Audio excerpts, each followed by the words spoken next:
Hello everybody, welcome back. We are live tonight, ESFL 41. What a great night of fights we've got. We're back with the Xbox card, back with the big boys. It's going to be great. Kinetic NRG defending his belt again tonight, and we are joined by a guest that we've not had here in a while, another commentator in this booth. Fantastic to have him here. And me and you, we ain't commentated in a while, have we, Mr. Rampage 760? What's up, everybody? You already know who it is. It's your boy, the Yeet King, and I'm back to bring y'all some of the best color commentary you have ever heard here on the ESFL. Damn right. It's good to be back with you, man. Yeah, man, it's great to have you here, man. Thank you for stepping up, stepping in. Always good to have a mix-up with you in the booth, and we're going to get it on tonight, guys. We've got a seriously good card. I mean, these cards have just been getting better and better. The more we've been fighting, the more these people have been established themselves, the more excited I get for these matchups. I know you're excited, Rampage, because you've been staying on top of this, even though you haven't been in the booth, right? Oh, yeah, you know what I'm saying? Just because, you know, these young cats put the old dog to pasture don't mean I can't sit in the stands like Chuck Liddell, coked out, rocking side to side, enjoying the fight. So every time you guys have an event, I'm here, man. I'm watching it, you know what I mean? But I just can't get in there with them kids no more, man. They be boxing me up, you know what I mean? So it's fun to just watch you guys get out there and do what you do. You guys are the new generation of EA Sports UFC, and it makes me proud to be here and announce these fights tonight, man. Damn straight, man. That's for sure. And I'm sure we'll do some kind of ESFL staff, you know, tournament at some point in the future. You know, we can get on it then, me and you know.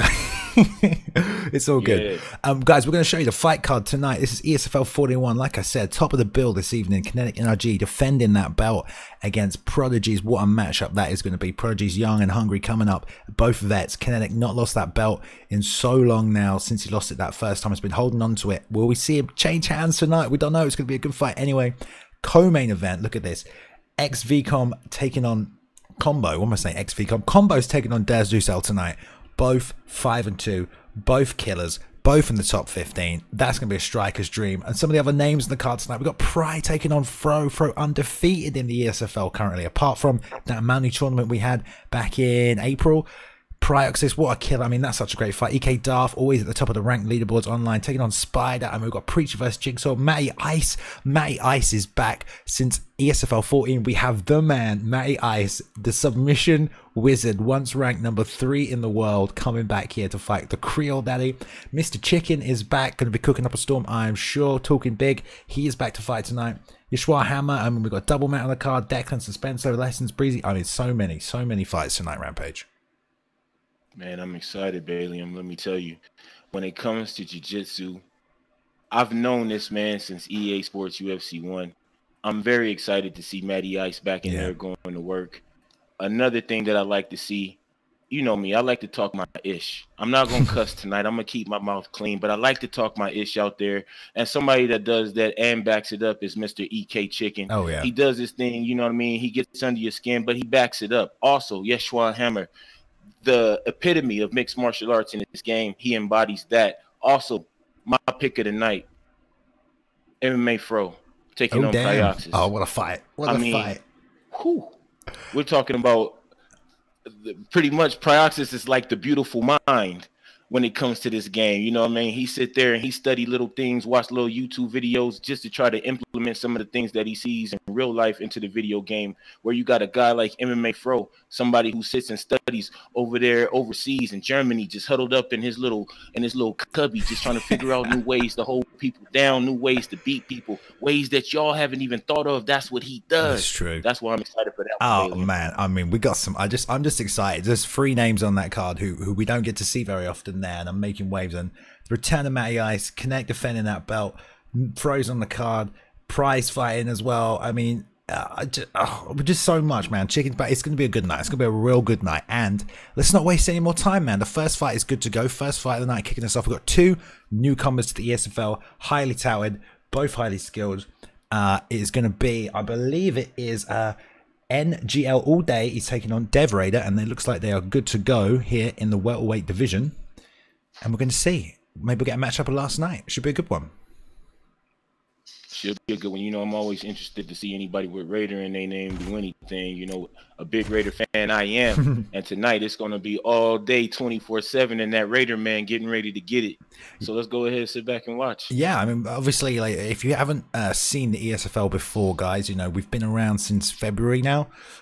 We've been having some of the best fighters in the world. I mean, we have the best fighters in the world in this league. And it's really hard to get into now, right? It's really hard to get an established position to get on one of these cards because we got so many people that apply. We've gone through the best fighters, and to come on, make your debut here. The first 2 fights tonight, we got some fresh blood, and you know they can explode in the scene. They can come out of nowhere. 4 or 5 fights in, you can get up there. You can fight for a belt. So it's all about coming on, making an impression, and just, you know, carrying momentum forward from this point in. So we're going to see what these guys are about, see what their preferences are, what their tendencies are, and we'll see here. It should be a good match, man. You got to show up. You got to show up. There'll be nerves though, right, Rampage? Oh yeah, there'll be nerves. I mean, this is just like stepping in a real octagon. It don't matter how many eyes watching you, whether it's thousands or a few hundreds. I mean, when it comes to those butterflies, man, it's hard to shake them, especially on your first time out. So let's see what these cats got, man. I'm interested. Balium, I'm hyped, bro. Yeah, man. I'm sorry, you guys. I bring a different type of hype, so you may have to excuse me. It's all good. All right, we got NGL all day. He took that Tyron Woodley pick in the red gloves. And here we got Dev Raider in the blue gloves. It's a little bit of a blurry stream, this one. So, I mean, we'll start off nice and low quality, but as long as the fight's good, it doesn't really matter. And we got all day just taking that back foot, trying to pump that double jab, stop that forward advancement. It's very tentative here as Raider, just stepping in, stepping out. But hits that 1-2, grabs a single. Stuff. Nice work there, Rampage. And a little bit of lag. Nice work, man. He caught him so good, he made the game lag a little bit. He needed some help. But as you can see, Woodley working back to his feet right now in that over-under. Good denial right there from T-Wood. I'm sorry, excuse me, from Wonderboy. Yeah, good job. He does grab it here. He has a big advantage in the stamina. He's going to take that control, land those knees to the body. Don't matter if you block them because it's still taking that block health down, which pays dividends later, but also does break it down. You can land him eventually, but great job. Hits that single leg, runs a pipe all the way around, and all day definitely looking to be implementing some kind of grappling game here. You can imagine that he's shot 2 takedowns now, gets that single leg, and looking for that mount position here. A little bit of lag, but it's still going. The fight's not lagging. It looks like it's just a stream we got here, but damn, good work. Sit up from half guard right there. Beautiful work from Wonderboy. Able to get from underneath Tyron Woodley. Tyron Woodley is a great grappler. You know what I mean? A lot of people underestimate his grappling ability because he's been going out and knocking people out lately, putting people down with the striking. Yeah, man, great job. We saw all day Dev Raider stepping in real close to that roundhouse, throwing it at such a tight range. It's always a little risky. He seems to be doubling up, returning with that straight. But I like all day here, man. Playing safe, playing secure, landing 1 and 2 shots. Really looking to land that double jab and some big clean hooks. Dev Raider trying to come up top. There's a nice little read roundhouse. And there's that straight he's trying to follow up with. We're seeing at the end of all his kicks. Trying to land that straight. This time shooting a single against the cage here. Going to switch with a double. Good job. Pulls the legs out underneath and grabs it. And T-Wood off his back. Not so good here. I like the way that he started off with that. This is Sparta kick. And from the Sparta teep kick, he was able to secure that double leg against the fence. Beautiful work there from Thompson. Yeah, great job. Get that grapple advantage, get your opponent back to the cage. Nice job shooting a double. It's probably the only time you're going to hit a double on T-Wood with Thompson. So great job. But he's getting some ground and pound off right now. Dev Raider showing an all-round game. We saw the grappling coming out early from all day, looking to implement that game, but Dev Raider showing he's prepared to grapple with Wonderboy. No big feet, man. Sitting up in that guard, getting postured up here. Some good shots, denies. It was a nice fake into the side get up. And yeah, all day back on his feet here. Keep that back off the cage, but there's a big right hand. Cracks him beautifully over the top here. Dev Raider having to back up now, covering up, beats that straight. Left hook coming in. Man, Rampage. Nice little return there for all day. Gets back that loss of points from that takedown. Yeah, he did. The way he worked back up to his feet and was able to land that uppercut. The uppercut was clean from T-Wood, man. And I like the way that all day is out there using that striking. I mean, he's not throwing too many shots. He's not being careless with the shots that he throws. But right now, he just got caught, Balium, and I think he's in trouble. Yeah, beautiful job. Straight into the lead. Uppercut came back with the right hand as well. Backed him up. Big rocks from both sides right here. And wow, what a great first round. The way that he planted his feet and threw that straight punch to rock T-Wood on the second attempt there. Yeah. That's one thing that I like that they implemented in this game, being able to plant your feet and generate more power in your hooks and punches. Yeah, great job standing in, smacking it, letting it fly, and then coming straight back as well with that lead uppercut, which is Always a nice little shot. Some people go lead uppercut straight. He went straight lead uppercut. But I'm hearing from the guys in the back now. Dev Raider is a champion in a lot of other organizations. The Go UFC, Club UFC, making his ESFL debut tonight. So very highly touted indeed is Dev Raider here on Wonderboy, because he's a champion in a couple of other divisions. So we're seeing a well-rounded game. But he's in the top 100 as well. And yeah, man, this is a good little matchup here. Dev Raider making his ESFL debut. But, you know, we've seen some good work from All Day. He's got a rock back, but he is kind of losing these grappling exchanges when he does have a massive stat advantage here. And the inside trip from Raider, man. Good work. So you're saying that Dev Raider is a champion from another organization, huh? 2 other organizations. And T Wood, where's he coming from? I think he's just coming from straight from the ranked. I know he's quite highly ranked up there. I think he's been on the scene for a little bit. I mean, if you play ranked, you know, you get to fight some of these other guys. So our scouts, our guys that make these picks, Z, the man with the plan, he knows these guys inside and out. So it's been a fairly even matchup so far. But you know, Dev is getting these grappling advantage. Not afraid to grapple here at all. Nice little sit down. Like that, man. Beautiful way to get back to sprawl there from T Wood. T Wood now looking for the denial. Stuffs. And he's also looking for that double leg. And there's a guillotine. He's going to hit it here, going for a 3-way escape, pushing top, back, and side here, trying to hit the 4-way, 2-stage coming in. He's got that up, he's trying to sneak it in here, but he's going 4 directions here. If he limits back to 3 and bounces back, he might be a little better, but pushing all 4 directions is not going to be good for him. He's going to get the tap here. One more stage for Dev, ready to roll it over. We're not going to see it. I think he's going to get out. What happened? He's good. He's good. What happened was it was patience there by T Wood. He was so patient that he took a second in time to freeze time. It wasn't lag. Time froze, and he was able to get out of that. Good work from T Wood. There we go, man. And we've seen a lot of good work from Dev Raider in this top position. He's been dominating this grappling as well. And if you do get tired on the back, I mean, that is, you know, he's not got the greatest bottom stat, but I believe his bottom stat is higher than Wonderboy's top. Oh, trying to plant through that straight. I like that. Just hands down, trying to counter with a straight, not even looking to block, just trying to get it in there, stop that forward pressure with that shot. But there's a nice double leg attempt right there. Puts him to the cage. Oh, pow! The entry was beautiful right there. Yeah, really well set up. 24/7 now. Looking to work. Yeah, this is looking to work from that half guard. Now, this is a position that I love, Balian, because here it's not too many ways you can escape when you got somebody in a half. You know what I mean? Yeah, for sure. And this is what he's wanted the whole fight, man. He's been working for a top position, but he gives up again, man. Second time Dev Raiders got out from underneath him. He did that nice and easy in the first round. We're going to move into the third and final here. You've got to think Dev Raiders up on the cards here. All day he's done some good patient work. He landed a lot of those double jabs, but no big shots from him really this round. Yeah, the 1-1-2 is really working out there for all day 24/7. I like to use that shot as well to conserve stamina going into the second and third round. So, I mean, I don't really think this is going to be a stamina issue for both of these fighters going into the third round, but all day is really going to have to secure something big here. Yeah, and here we go, third and final round. This is the first fight of the night. ESFL 41 being kicked off tonight. Much respect for both these fighters, and I'm just being told as well, NGL all day. He's a former champ in Go UFC. So both these guys have been the Go UFC champ. Both here making the ESFL debut tonight. And quite a nice little even matchup here. But you got, I think, good work coming back with that lead hook here. Working that block down. That head health, and there's a beautiful straight. Oh, cracks him right down the beautiful pipe. Straight right there for Wonderboy. Once again, planting those feet and throwing that straight. One of these fighters came from the Dana White looking for a fight. And the other one came from the Contender Series. And right now, it's Woodley looking like he's about to go night-night. Oh, that head kick. He about to go night-night, baby. Beautiful job blocking it. He came with that lead hook, that right hand. Just whiffed it, missing with the right hand. A beautiful job all day catching him. The left hook coming in. The head kick breaks the block. On top, trying to get that ground and pound for the finish. But beautiful job recovering guard.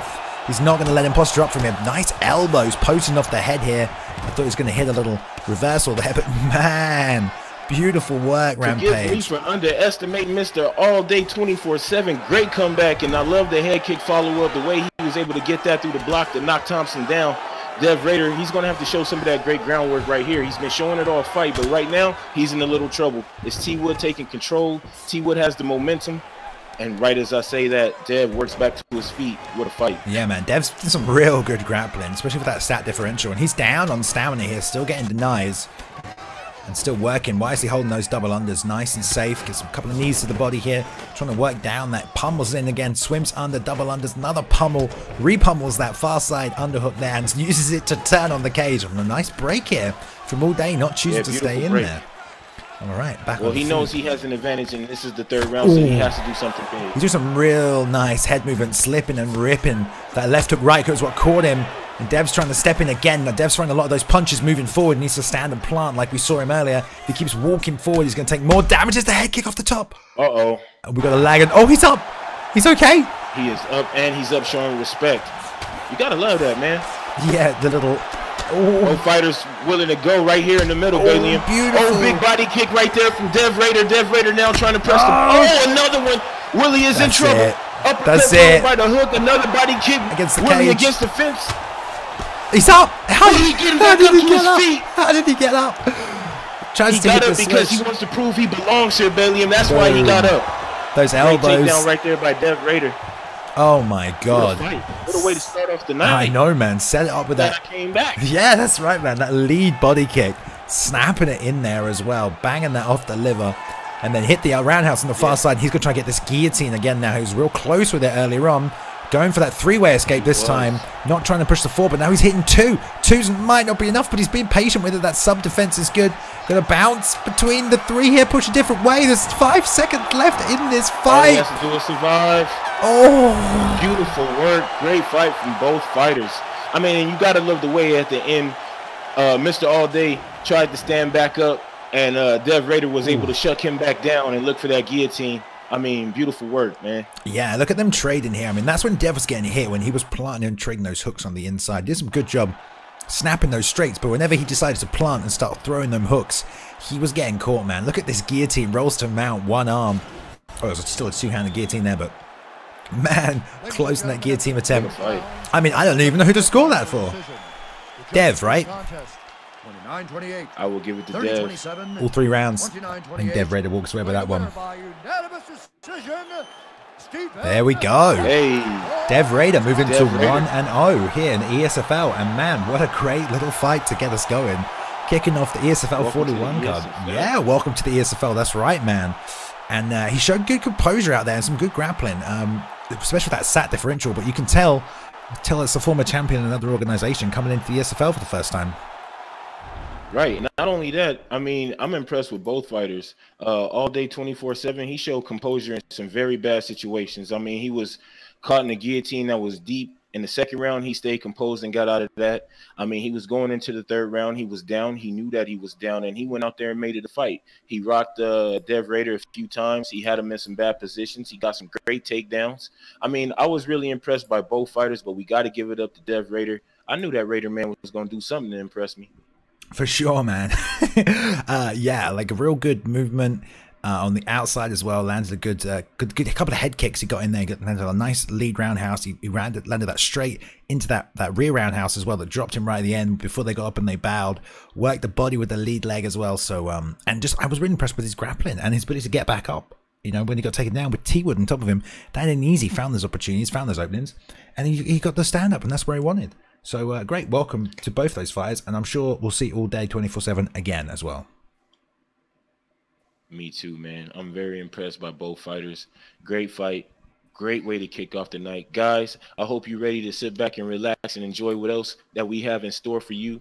It's your boy 760. I got my man Bailey. I'm here. To everybody that's in the chat with us tonight, thank you for being here. Shout outs to you guys. Bailey, I'm ready for the next one if you are. I'm ready for the next one too. It looks like it was ready to go, but then something just happened to the feed. So I'm hoping, no, it looks like it's good to go. All right, cool. We're going to jump straight into the next one. I think, although it looks frozen. All right, we don't want to jump to it if it's not already. This one's going to be Raging Dinosaur taking on Boss Naruto as well, guys. These two are both newcomers here as well. This is their first fight in the ESFL as well. They are both 0-0, and they should have to show up and impress. And you know, here we go. Yeah, we are. They're good to go. Right, let's switch over to that fight right now and let them get on with it. Here we are. It's going to be lightweight this time. But you got to imagine, Rampage, these two just sitting here in this lobby. They've not fought in the ESFL before. We've got people watching at home. They know this is the biggest organization for, you know, UFC 3. They've just seen that fight. They've been waiting in this lobby. How do you think the nerves are right now? I believe that neither one of these fighters are facing any nerves because they just witnessed two guys go out there and do pretty much everything you can do in a mixed martial arts fight. The last fight, we saw striking, we saw grappling, we saw clinch work, we saw two fighters get rocked, get hurt. Now these fighters are, everything is out. So they're going to come in here a little more composed and do what they do best and give us the show that we deserve. I don't know, man. I feel like your palms are sweating a little bit. It's your debut. You want to get that one. You don't want to take a loss in your first fight. I don't know, man. I think they're going to be sweating a little bit. You know, the stakes are high in the ESFL. Yeah. Nuh-uh. This is the ESFL. No B-rabbits over here. No knees weak, arms are heavy. We'll see, man. We'll see if the jitters play out. UFC ready. All right, here we go. Second fight of the night, ESFL 41. We got Raging Dinosaur in the red gloves. Mr. Edson Barbosa taking on Boss Naruto. And this is a little choppy as well. It's a little choppy. I'm sure, you know, as the fights go on tonight, the quality of these streams will definitely get better, guys. Don't worry. And that's the thing, when you're making that debut in the ESFL, you know, get that connection test, it's all good. As long as it's a good fight, we won't mind. The other one actually got better as the fight went on, so let's hope for the same thing as well. Right, that was a beautiful takedown there by Rafael Dos Anjos. Edson Barbosa looking for a way to work from underneath Edson. Underneath RDA. Yeah, we can't read the names at the top, so do forgive us if we forget them, but it is Boss Naruto in the blue gloves and the RDA. Did shoot that double leg, pumping up those double uppercuts right here. I love the little patient head movement slip from Raging Dinosaur there. Threw his head off the center line. Beautiful pull counter as well. Tried to jab into the lead hook and then slipped off to the side again with the straight. This is some great head movement. And he's fighting how you need to fight with Edson on the back foot. And he's not going straight back, Rampage. Watch him circle towards the center of the octagon. He's staying on the inside of that black, doing a good job of that footwork. But wise move here by Naruto. Grabbing that. But he's out. The break's there. He's got to watch that lead body kick. He's landed that a few times though. But look at him step on the inside of that black. He's not going back. He's laterally moving there. Yeah, this is what you call beautiful footwork right here. Now, right now, he's playing in traffic. By moving towards the power hand, I don't think that's a wise idea. Rafael, he has nasty hooks in the left and right. But the way that he was moving before, when he was circling to the left, that is the proper way that you want to move. Circle to the left and pump out that jab. Now he's firing off with a nasty combination, standing and planting and using that leg kick. Rafael firing back with a body kick of his own. Which is hot in there, baby. It's getting hot. This is so choppy. So Naruto is a top contender on Go UFC, and he's been up there competing in that organization, making his ESFL debut tonight. That is Boss Naruto. So RDA and Dino apparently is one of the top Ultimate Team players, and is in the top 10 for this week's LEC. So we got Dino, man, Raging Dino competing at a higher level this week's Legacy Challenge on the console, so you know he's come correct as well. So we only let in the best here, not the best internet connections, but that's okay. And look at this stack guard position here, raining these shots. The head, he's got to block these or move his head. He's got to do something. That was a dangerous position that Edson Barbosa just put himself in, allowing himself to be stacked by Rafael Dos Anjos. You know, Dos Anjos is nasty standing, but he's even worse on the ground. I believe he's very underrated for his ground and pound, and being stacked like that, that's something that I don't think we're going to see Edson put back in that position again. I mean, he's back to using that beautiful footwork, standing in the pocket, firing nice combinations, using that 3, coming back with the 4. I like the work. He is stepping in with that jab though. He's putting himself in range of those hooks. So he's got to be a little careful here, because he was doing good work backing out, moving out, jabbing and countering, moving that head movement. But when he steps forward with that 1-2, he's putting himself right in the fire. But he's doing great work here, landing those short shots, those body kicks, and getting in and out. So this is great work right here. Oh, big body kick. Nice way to end the round. And I think what's going on here is Rafael is starting to key in on the head movement of Edson. So I like to see Edson be a little bit more smart and choose when to slip. Stop doing those empty slips, you know what I mean? Just slipping his head for no reason, bobbing and weaving for no reason. He has to stay composed as he was in the first round. As he was earlier in that round before he got rocked. Yeah, here we go. They're touching him up here. Start the second round. It's choppier than the North Sea right now, but it's okay. It's still a good fight between these two competitors. And yeah, we do have a Raging Dinosaur. That's the one. Holding those red gloves right now. He's done a lot of those beautiful pull counters off that lead uppercut as well, which is not always easy to pull counter. I like the way he's planting when he's in range there. Steps in with a 1-2. One lead hook, and he goes back to the lead body with that roundhouse, I'm sure, as well. But no, and there's just an empty double leg takedown there. Yeah, he's starting to find his range. He's starting to feel comfortable in there. The way he's firing off these combos and staying planted. Look at that beautiful body kick. But nice fire back right there from Rafael. Excuse me, because I can't see their names, so I'm just going to call them by their actual fighter names. And there's a nice body kick from Edson. Yeah, it's Naruto there on the RDA, but it's okay. I'll do it for you. You got it. Thank you. But yeah, Naruto, you're doing a great job there. And he knows that if he's getting tagged on the outside, as soon as he gets hit, especially with those body kicks, he has to come forward, just like he's doing right there. Because if he's getting hit, he can't just back up, because he knows that's exactly what Raiden is going to do. Raiden's going to hit and move out, hit and move out. So once he's hit, he has to move in and close that distance, or he's never going to tag him. Especially with this footwork that he's using here, staying on the outside, is countering nicely, so he has to push forward after getting hit. But there he goes, steps in and gets slipped, eats the straight right, 2 roundhouses to the body, but he's still throwing these uppercuts, catching him as he's moving forward. He is throwing a lot of power shots right now, but maybe he feels that he's down. Like I said, I didn't really think these fighters was going to come out and be too timid. We got a little delay right here, but it's nothing, you know what I mean? The fight is starting to clear up a little bit. I just want to see Edson continue to show this brilliance in his striking. And I would like to see a little bit of defense come from RDA, other than trying to press forward and throw big power shots. But right now, he's landing them. He's landing them. Yeah, he's trying to get that pull counter, but he's far too close there. There's not enough distance between the feet of those fighters. And Raging Man just trying to pull counter a little too close, and Naruto wisely stepping in the 1-2. Now he's dictating the pace, lands the 1-2, backs out for the counter 1-2, lands the lead roundhouse. So now he's being able to get that back and forth tag that's going on. I'm pretty sure he caught that kick as it came in here and eats a rock. And that is, someone's just got dropped right here. This could be the end of the fight. We don't know. And it is. It is. It is. Ladies and gentlemen, Edson Barboza is going to come away with that one. Yes, it was a little laggy, but we saw what was going on there. It was beautiful striking. The way that Edson was able to stay on the outside, circle to the left, and stay away from the power hand, and be more composed in the second round and come out and put that fight away. Great job, though, from Boss Naruto with the RDA. His forward pressure and the way that he was using the hooks to try to nullify some of the quick strikes from Mr. Raging Dinosaur.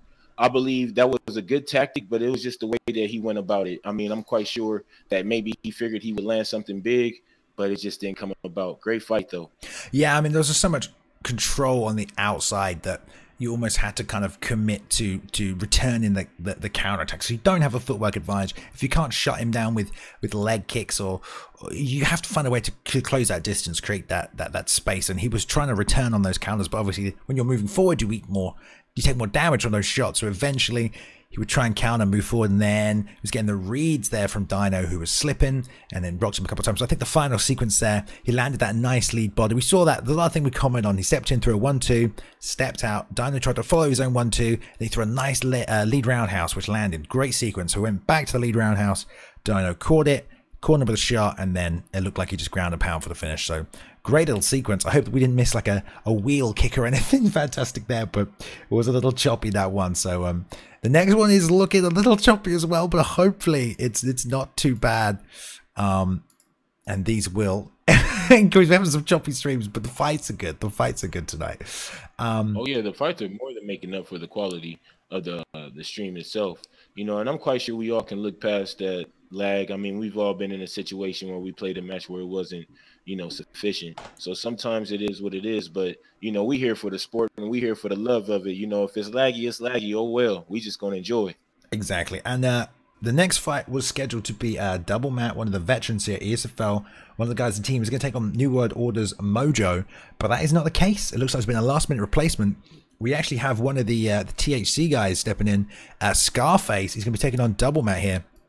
In our next fight, got a veteran fighting, you know, another veteran is Scarface. He's stepping in on short notice many times. Oh, the quality just bumped up. I don't know what happened, but here we go. We're going to jump on over here to this fight. And yeah, we got, so Double Matt, he is, I believe Double Matt is 4-11 here in the ESFL, but he's always showing up. He's always competing. He's always good to go. And he's fighting THC Scarface, who he's 0-3 Rampage, but he's always filling in short notice and is always up for a fight. And that's what I enjoy. A fighter that's just willing to go out there and fight. I mean, that's the reason we enjoy playing this game, is for the thrill of the fight. You know, winning is always going to be an option, but winning is always going to come second to the thrill of getting in there and actually mixing it up with somebody and having a good scrap. Yeah, for sure, man. And that's what we just want. People to show up and fight, and props to TCH is THC Scarface filling on short notice. So we do have Double Matt grabbing that Zabit pick there, who had a great performance last night at UFC 228. It was wonderful. And we got Scarface here grabbing the Aldo pick. Of course, Aldo, nicknamed Scarface. We know that, right? Right. All right. Looking forward to this one, man. Yeah, here we go. It's a third fight of the night. Jumping straight in here, Mr. Double Matt in the blue gloves, taking on Scarface here in the red. Look at this forward pressure from Scarface, just marching him down straight away. Stepping straight into the pocket, does not care about that range. And Double Matt, very well-rounded fighter, but he's probably going to look to try and establish his ground game if he can. And Matt Scarface just stepping right in, wants to trade on the inside here, Rampage. Yeah, and he has to watch and just for that reason right there. That inside trip takedown, instant into the crucifix. Aldo is in trouble. Yeah, man. Nice job bumping out of that, though. Double Matt going to start pounding away, lower that block. And Aldo's not bad off his back. You know, BJJ black belt gets that sweep, that beautiful butterfly sweep, back to full guard. Posture up by Double Matt. He's going to stack here. He loves this position. Seen him hit this a few times. It's a nice defensive spot as well, because if you get back, you can hit the side control. But no. Scarface with the sweep straight back to his feet. Beautiful work right there from TAC. I like that. I like when fighters are patient. When you are patient, it allows you to see things and figure out ways to get out. You know, calm yourself down. A lot of fighters that play this game, they do not calm themselves down. You know what I mean? They overthink the process, and then they, you know, end up getting KO'd or TKO'd, or maybe even submitted from a position that they just, you know, get stuck in because they haven't seen before. This is a freeze frame motion picture animation we are watching right now, which hopefully is okay, because it wasn't too bad just then. Oh, it's more than okay, man. Don't act like you don't have. Remember when we was little, we used to have those little red things you put up to the eye with the slider. You put the thing to the slider. It's the UFC version of that. That's all. Slideshow. We should be all right. I mean, especially because this fight, we got it back on the card, filled in short notice. No, Double Matt wants to fight. Scarface showing up to fight, so it'd be a shame if these two could get it on. Sounds like we've got a bit of action in the background. Hopefully the video catches up to the picture right now. Man, I'm about to start mailing cats that AOL disc. And we'll y'all want to come see. fight for the ESFL? I'm gonna have to mail you that AOL. Yeah. Disc and everything. We should hopefully have the rest of this fight playing out. I don't want to jinx it here. Just give it some time. I mean, these things, they happen because when one fighter goes to set up the fight, there's no way to really test if the connection is going to be stable enough. Yeah, people thought about doing a connection test before the fight. Now, you may have one fight where it's absolutely smooth, and then the next one you do it's like this. It's really not on the fighters or their internet connection. Yeah. Even though we want to believe that. It's just the way that they're connected. It's true, and we are exploring avenues of that in the future as well, ways we can help this. But I've just been informed by the guys in the back, Double Matt. We're going to skip that fight because that was a short notice fight. It is a fill-in fight, and it's a shame we didn't get to see that one. But we'll move on to the next one because the next guys are getting ready, and yeah, we'll just hopefully get the the rest of the fights. Maybe you can get Scarface and Double Matt on the next card. Yeah, we can pull him up. We can pull him in. I know that Scarface he's 0-3 in the ESFL, but he is the Go UFC light heavyweight champion right now. So it would be nice to see that little matchup here, but it doesn't matter. We've got plenty more fights. We're moving on through this card this evening. There's lots coming up. There's lots to see, and the next one's a great matchup here because we've got two guys near the tail end of the rankings, but they're both good. They're both hungry, and they're trying to get numbers on the board. And we've got Declan taking on Breezy. Breezy, one of the 4 horsemen. We don't see a lot of these guys in here anymore, and this should be a wonderfully awesome fight. Once these guys are up and ready, we'll jump into it here. But nothing but good fights so far, man. I mean, apart from that one we just missed, just beautiful continual action and good mixed martial arts as well. Right, and T4H, we all know about these guys. They've been around for a while. It's one of the few clans, or I should say clubs, that I respect on the game. I mean, they've been around since UFC, I believe 2, maybe even 1. These guys, EK, NWO, it's a few other groups out there that really stay tight-knit, and I like the products that they push out, man. I like some of the fighters that they got coming out of these camps. You know what I mean? Sometimes we may not see eye to eye inside the octagon, but outside the octagon, I respect everybody that plays this game. And T4H, this is a group that I really like to watch. Yeah, man, and they always bring it as well, and they are good to go right now. So, looks like it's going to be featherweight, and it looks like it is going to be a Holloway mirror match. No, it's not. No, it is not. And we've got Declan here. I'm going to have to turn that down because it looks like they're listening to the broadcast. I don't know if whoever's hosting this fight perhaps could turn off the audio of the stream in the background so we're not hearing ourselves twice. But yeah, Declan is 2-2 right now. Ranked 63. He's had a couple of wins, couple of losses, but against higher level opponents as well. So that's the thing. This is the ESFL. It's not easy to go undefeated. It's not easy to get wins on the board. A 50-50 ratio. I mean, I'll take that. That's good. I'd be happy with that. And he's taking on Breezy here, who's only had that one fight. Breezy's had one fight. He's 0-1. And, you know, hopefully he can get a one on the board tonight. He can get a win. Hey, let me tell you something, Balium. I started off my ESFL career 0-1. And it's something about knowing that you can do better. It's something about knowing that you didn't give everything that you're capable of inside that octagon. And I know it's a virtual octagon, but it's like the second time you get a chance inside that octagon in front of everybody that's watching, that's when the true beasts come out. Matter of fact, it's not even a beast, it's a beast assist. It's a beast assist. Let's see if he unleashed the beast assist. For sure, man. And you want to get a win. Like, you know, you don't get to fight that often. You get to fight once whenever you're invited on the card, you know. Let's see if they've okay, good. Looks like we're good. No, they are not listening to us in the background. We can turn that volume up and get this fight going. A nice crispy stream as well here. But yeah, no, you only get to fight once a week, if that. So you got to make it count.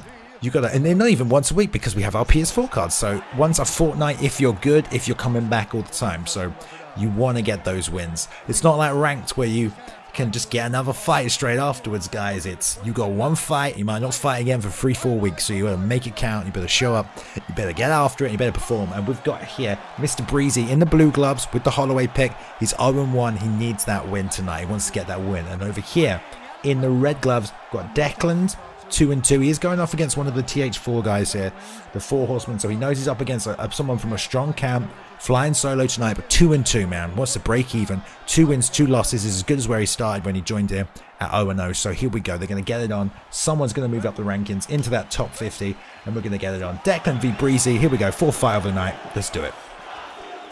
They come out, they touch gloves. Immediately, you can see T4H Breezy, you know what I mean, picking and choosing whether to block high or low. Yeah, threw that teep kick to Declan and it didn't even move him right there. Like, just landed and just stood solid on it and nothing really else happened. And we have a little bit of lag already. Stay with us, UFC 3 gods. We got this tonight. Breezy throwing some of those empty slips on the outside, but look at the distance that Breezy's keeping. He is so far away, putting his back to that cage, whiffed wide on that low kick here, but beautiful uppercut here. 2 shots at a time, faking that jab, double leg kick here from Declan as well, so very nice work. Oh, beautiful job. Nice combination right there, coming up top with the 3, following up with the 3-4 down low from Holloway. Breezy now showing some good combinations. Just the straight back movement from him. I like to see him circle out a little bit more. Maybe not so much to the right, maybe circle out to the left a little bit more. But right now, he's showing off some flashy work. Oblique kick following by a little taunt as well. Yeah, lovely little lead leg kick into that wheel kick. Didn't land, but Declan staying patient on the outside. Declan firing those 1-2 shots, man. He's not tries to fake the jab, eats a double jab into the roundhouse, which wasn't too good, man. Got to be careful faking that jab on the outside now. You can fake, but if your opponent knows you ain't committing, then they can step straight through, and Breezy's happy to do that. And Breezy's playing this long game tonight, staying so far away on the outside here. Declan working that inside leg kick as well, so this leg kick is going to play a factor, but you can't just step in for a leg kick because you'll eat a double jab. But double jab not enough to stop the stopping power. That overhand, so he cracks him with that. And man, these two are playing tentative on the outside. Again, he's throwing that lead leg kick. He's going to get cracked with something soon, Rampage, if he keeps doing that. Yeah, but you got to admire the way that Breezy's stepping in with the 1 up top, 2 down low. But one thing that I've noticed is the octagon control coming from Declan. I mean, yeah, he's not landing as much as he wants right now, but he's the one that's setting the tone and pushing the pace.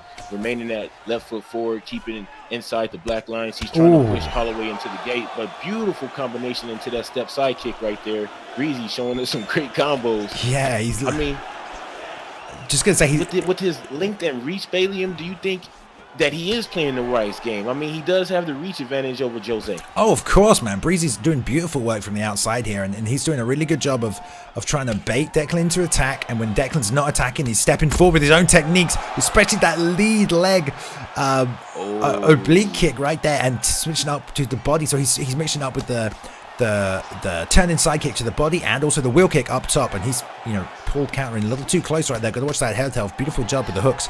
Max has that great accuracy on the inside when you trade in tight like that, so you don't want to be trading hooks with Max. And there he goes, now mixing up to the body. So I like this little technique he's using. Definitely uses Max a lot. Definitely looks like he likes to do that, but definitely Breezy's controlling this range right now. And if Declan doesn't step forward to attack, then Breezy attacks. And if Declan comes in too quickly, then Breezy looks to counter. So Declan has to do something, has to find a way to reset, land his techniques, his counters, his combos going into the second round. Right. And when I was doing MMA, my philosophy was simple. We could keep fighting all day long until you hit me too hard. And when you hit me too hard, it's no longer a stand-up affair. That's when it's going to turn into an MMA match. Right now, I think that's something Declan may need to think about doing. I mean, he's getting outstruck. Holloway is putting together great combinations, but the forward pressure from Declan is something that I admire. That's something that I like to see. It's just, it may be time to mix up a takedown or two. I agree, man. I agree. I mean, there's no slouch on the stats for Aldo, really. Especially he's putting his back on the cage to get that grapple advantage. Great job. At least this is different, right? Setting up with those roundhouses. Just trying some different attacks. Maybe just blasting some single kicks at him instead of trying to step in every time. Because every time he steps in, he's getting caught. But he doesn't want to be going backwards. If he's giving Breezy that space, Breezy's moving him, using that lead leg to set up his turning side kick to the body, his wheel kick. When he gives him that space to step into it, he has to have a lot of space to create that technique. That's why Breezy's staying so far away. He's got to travel far to get that outside leg kick into that next technique he's going to set up on. And there is the body-to-body suplex from the over-under, just like you called, Rampage.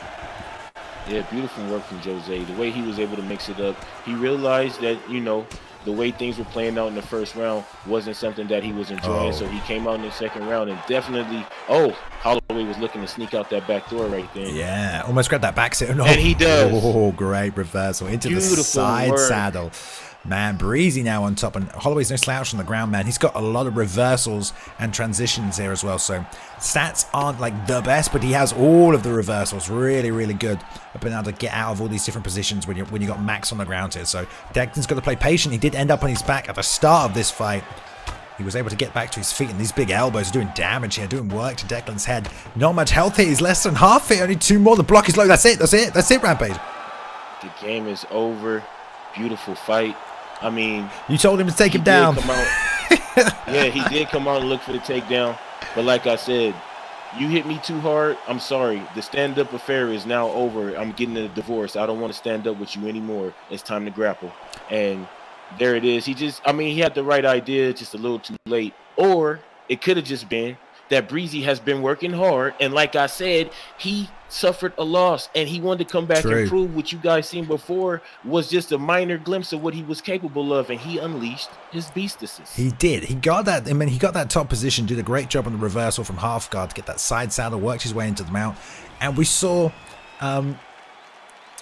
Declan trying to sit to that half guard from that mount, and he failed on that twice. At that point, you got to roll to your back, right, Rampage? If you can't get that half guard hip bump, you got to roll to your back because you ain't going to get it before the ground and pound takes you out.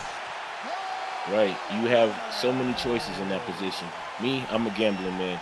If you have me in mount, I'm only going to block once. After that, I'm going for the arm trap. If I get it, good. If I don't, you win.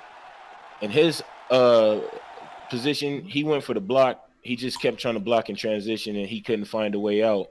And that was beautiful work right there for those denials by Breezy. That's why I said we can't really take nothing away from either fighter, but it was Breezy who came out tonight and unleashed that beast and showed us what he's capable of. He was good on the ground. He was good in the stand-up. He knew what he wanted to do. He mixed it up, and he did my favorite thing of all, taunted and backed it up. Yeah, and I really liked the use of that lead leg. I guess it was a stomp, a side kick to the thigh, or I guess you could call it a oblique kick, yeah. And then he's mixing that up with the turning side kick to the body, or if he wanted, going up the top of the wheel kick. And it was great, but he could only do that because there was so much distance right there. That's why he was creating that much space. So yeah, Declan needed to kind of corral him into the cage, close that distance, but every time he tried to close, he was stepping. He was stepping in with a 1-2, or he was faking. You know, he has to just walk in with his guard up, get into range, and then fire. Don't try and step into range and fight. Don't try and step in with your jab. Don't try and fake into range. Just walk in, guard up, block, and then unload. But he kept trying to step in, and he kept getting tagged. True. But one thing that I noticed about Declan, and I admire and respect about him, he stepped in that octagon with his business suit on. All he did was come for business. He went forward and he wanted the business. He got every little business that Holloway had to offer, and he took it like a man. And I think with a little bit of time, if he gets an opportunity to fight again here, I think that's when we get a chance to see his true potential. He's 2-3 now. Watch on his next attempt. That's when we're going to see him hatch out of that hyperbolic time chamber. Because when a fighter is willing to go forward like that and just throw caution to the wind, that's usually when the other fighter gets nervous and makes mistakes. So if he keeps that up, you watch and see. Give him a month or two.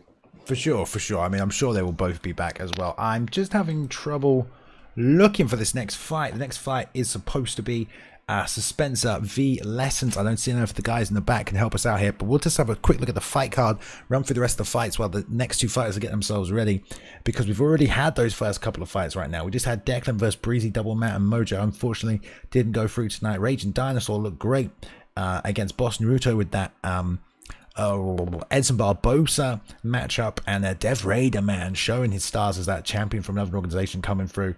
But yeah, next we've got Suspenser versus Lessons. This could be a great matchup of two veterans. Coming up later tonight, Mr. Chicken's making his return, Matty Ice is making his return, Darth's taking on Spider, Preacher's on the card, Jigsaw's there, LX Rit is here, Rit is taking on tonight.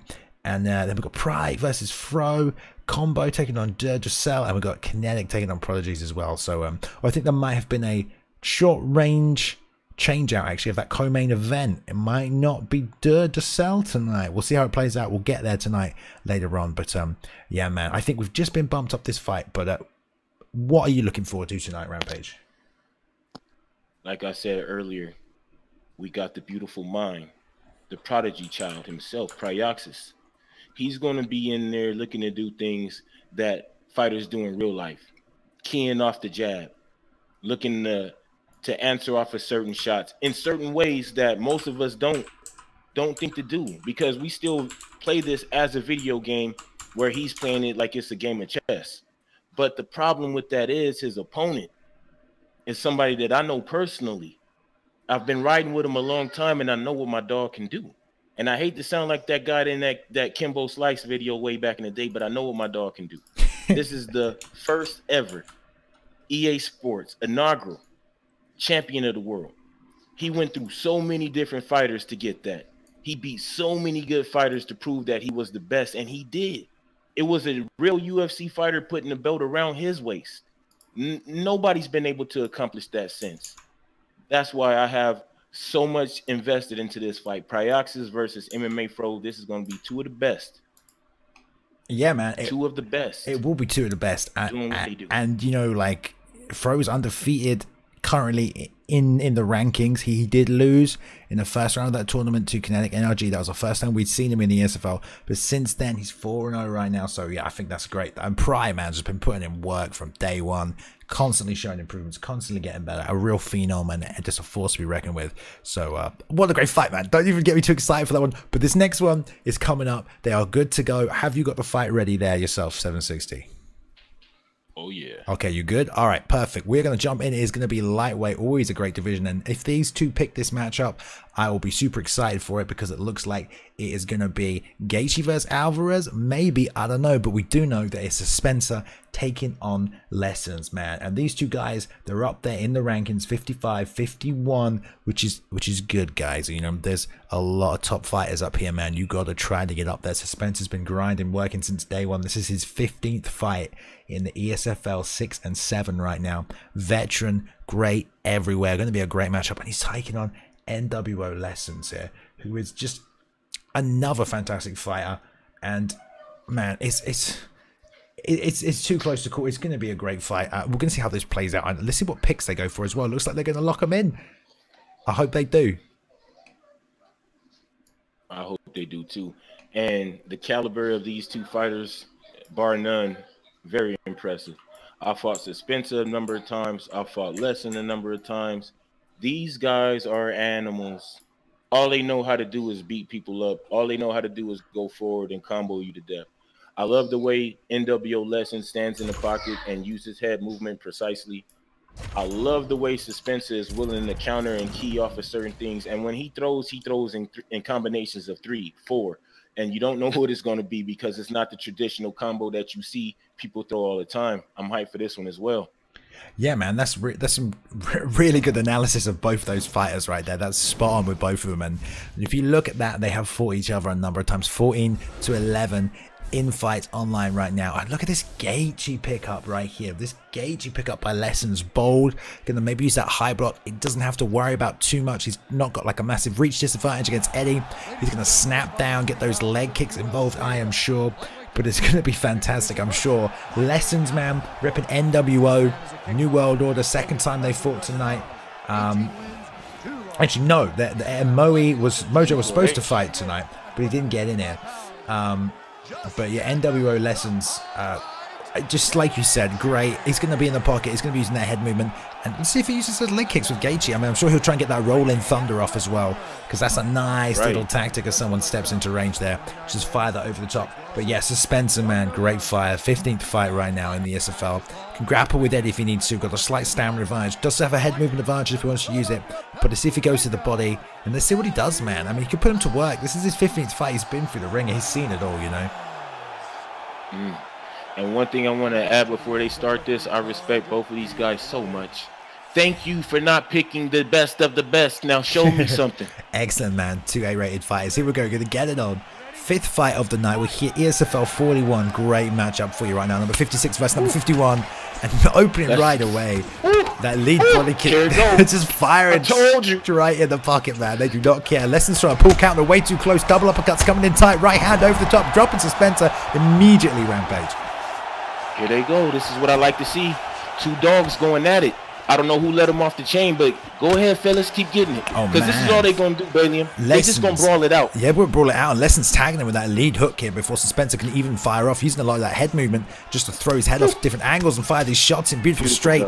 Lead hook straight to the body, right hand, lead uppercut, and Spencer here trying to find some time, gets a little duck under that jab, lands that roundhouse to the outside. Lessons leading with that straight right, but it gets caught that time. Spencer doing a beautiful job slipping off it. Left hook, right hand. Tries to hit with the lead roundhouse as well, and look at that beautiful counter movement by Spencer, slipping that straight right that he threw multiple times here, and that stamina going down on Lessons Rampage. That stamina is going down, but these are 2 dogs. They know what they're doing with the stamina. They just needed to come out here and establish dominance, and neither one of them want to take a step back. So these are the fights that when you order the pay-per-view, these are the ones that get you out your seat. For sure, man. So I love the way that the head movement is being used right now. It's not empty slips. They really using that head movement because they don't want to get caught with the other guys throwing. Yeah, and Lessons doing a good job back in the body here. He kind of has to. He's starting to lose that stamina battle.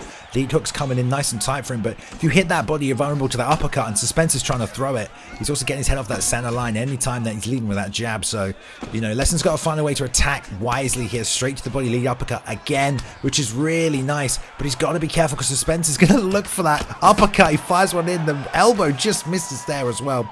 But what do you think, Rampage, man? We've got some leg kicks coming out for Lessons. He has those perks all charged up on those leg kicks for Gaethje. Not seen a single one yet, but doesn't need it apparently. No, this is a street fight. These boys, all that MMA stuff is out the window. What I enjoy about these type of fights is both of these fighters, when they stepped inside this octagon, they already acknowledged the fact that none of the MMA was going to come into play. It was just going to be made a best man win. And it's about to get dirty. Look at Alvarez, the way he keep pushing forward. When he get attacked, he ain't falling back. He just, look, he's standing in the pocket eating it. And Gaethje, he's just delivering these bombs out of nowhere, mixing it from high, low, up, top, down, coming with the hook. This is what I like to see, man. This is just as a fan watching. Yeah, for sure, man. So Spencer's doing a real good job being patient with that head movement. He's doubling up on that jab, trying to create some space and some distance, and starting to push Lessons back towards the edge of that cage right now. Really doing a beautiful pull counter, though. It's the same distance he's trying to come for that jab every single time, and now Spencer trying to jump in. Beautiful work hitting that jab to the body, but those uppercuts, man, we've seen him double up on them earlier on in these rounds, so he's got to be careful because Lessons did fire them off nice and clean. But Spencer playing to the strengths of Eddie Alvarez right here, having that stamina advantage in the stand-up. But Lessons, man, he's going to recover going into the second round. It's all about how they fight and how the pace goes going on from here. The pace will go up. You see what it says, keep the pressure going. And I'm quite sure Gaethje's corner is telling him the exact same thing, because that's all they did was come out and throw for the win. That's all they're doing. They're going for the win. They're not being cautious right now. Yeah. Hey, we don't want to hear you talk. Mute your mic, man. What you doing? We can't hear you in the octagon. Sorry for that, everybody. Beautiful. That fighter, that was Spencer. He started yelling outside the cage. I didn't hear it, so that's all right. Maybe somehow I didn't pick it up, but we'll see exactly what you said, man. These two are going for it. They are firing. They got another 2 rounds in here, and it's probably not going to go 2 more rounds. We saw Lessons' stamina starting to deteriorate, heading forward from there. Good work by Spence, who's fighting a little bit more patiently, keeping them hands up, using good slips, hitting the body. But Lessons is still in this, man. You can rip with Gaethje. We take the second round. Right now, we've got number 55 taking on number 56. Or 51, sorry, and it's been nothing but fireworks so far. Now you can see Spencer looking for that flying knee, but he gets caught with the left hook followed by the right hook. Gaethje now NWO Lessons looking to put that pressure on. Just slipping the flying knee, lands a left hook on the return. Spencer rock. That's the sort of thing that's going to bring him back some stamina value. He slips a jab and throws a straight right down the middle. Oh, beautiful work by Spencer. The head movement creating all these opportunities right now for both fighters, Rampage. Yeah, and Spencer, like I said, this is a fighter that I watched get better, as well as NWO Lessons. I mean, both of these guys, they will put it on you. I mean, and it's just their aggressiveness. They're so aggressive. And just to watch them go out there and fight like this, fight each other like this, is what I'm most impressed with. Neither one of them, like I said, willing to take a step back. And I don't think it's because they care whether or not that they win or lose. I think they just want the recognition for putting on a good show. For sure. This is amazing to me. Yeah, man. And that's what it's all about. You know, ESFL, people are showing up here tonight to watch some good fights, and this is what we're seeing. And I'm watching that lead left leg of Lessons right here. He's taking some damage on it. It's flashing every time Spencer gets a little nice outside leg kick on it. So we'll see if he goes back to it and work it when he's got clear opportunities like that. With the stamina advantage, knows he can advance his position, maybe work some of those kicks, and he's doing a good job now. But Lessons still coming forward, trying to back Spencer up to the cage. And just watching the patience from Spencer. He's seeing everything. Tries to step in with that straight lead uppercut. It's the kind of thing that's going to get you rocked right here. And Lessons just winging them hooks, doesn't even care. There's that chopping outside leg kick as well. So we'll see if that plays a factor here. But Lessons, man, keeping it nice and tight. Trying to stand in there and his combos, but he's pull countering just out of range. But he hits a right hand, Rampage. What they're doing right now is what I like to call the you go, I go. Yeah. Whichever one of them fold first off of that is going to fold. But right now, both fighters are getting the rocks. Both fighters standing toe-to-toe in the pocket, finding that range. We got Spencer using that left body kick to dictate the range and also wear down some of the stamina from Gaethje. Whereas we got Lessons using those hooks to the body to do even more damage, because it's following up with one and another. It's not just one vicious shot. These are 2 shots at a time. Oh, beautiful work right there from Spencer, firing off the 1-1-2. Man, Spencer's been looking for that spinning elbow all fight. He's not getting it. He's done a great job slipping and landing that straight right off that jab. Lessons every time he steps in, but just that noise that leg kick is making, it's just like a soft, like, every time, and he's catching him with it, man. Lessons got to be careful of that lead leg because it's super red, and that is not going to recover in between this round here. And Gaethje, you know, he's got good endurance. He's going to get a bit back. Got some heart as well. Oh, no. That's probably it. For my man Spencer, that's what I like to see. Lessons, that's what I like to see. Man, what a fight. I mean, what just a brawl. They just went in there and just brawled it out. What's wrong with that? Beautiful brawl here. The middle of the bracket of our rankings. Left hook, there's the uppercut. I don't know if he didn't have any block left on it. Certainly didn't try to block. No slips coming out from here. Looks like it just got broken after that left hook. Boom. Beautiful job. He plied after that left hook. He knew he was in range for that uppercut. For it straight up the middle, followed up. Bit of ground and pound. Didn't really need it, but man, that's just Spencer right there, mate. 15th fight. Takes him to 7-7. Lessons dropping to 6-7. Same as Spencer before this one, but Spencer, man, going to take that number 50 spot and look to work his way back up the rankings, man. You know, there's been a new season, new patches, new changes, new updates. These fighters are feeling different every time this game updates, you know, slightly adapting your game to these changes. And Spencer looking better than ever there, really. Looking better than ever. Great fight. But Lessons, Suspensa, thank you guys for that fight. I mean, the fighter choice, from the fighter choice all the way down to the way you guys fought. Like I said, that's the type of fight when you order the pay-per-view, you see two fighters go at it like that, the first thing we say is fight of the night. And right now, that is my fight of the night. I mean, it didn't have to be pretty. I just knew what they wanted to do. They wanted to put on the show, and they wanted to establish dominance. Yeah. Yeah. Boy, I got to mute you.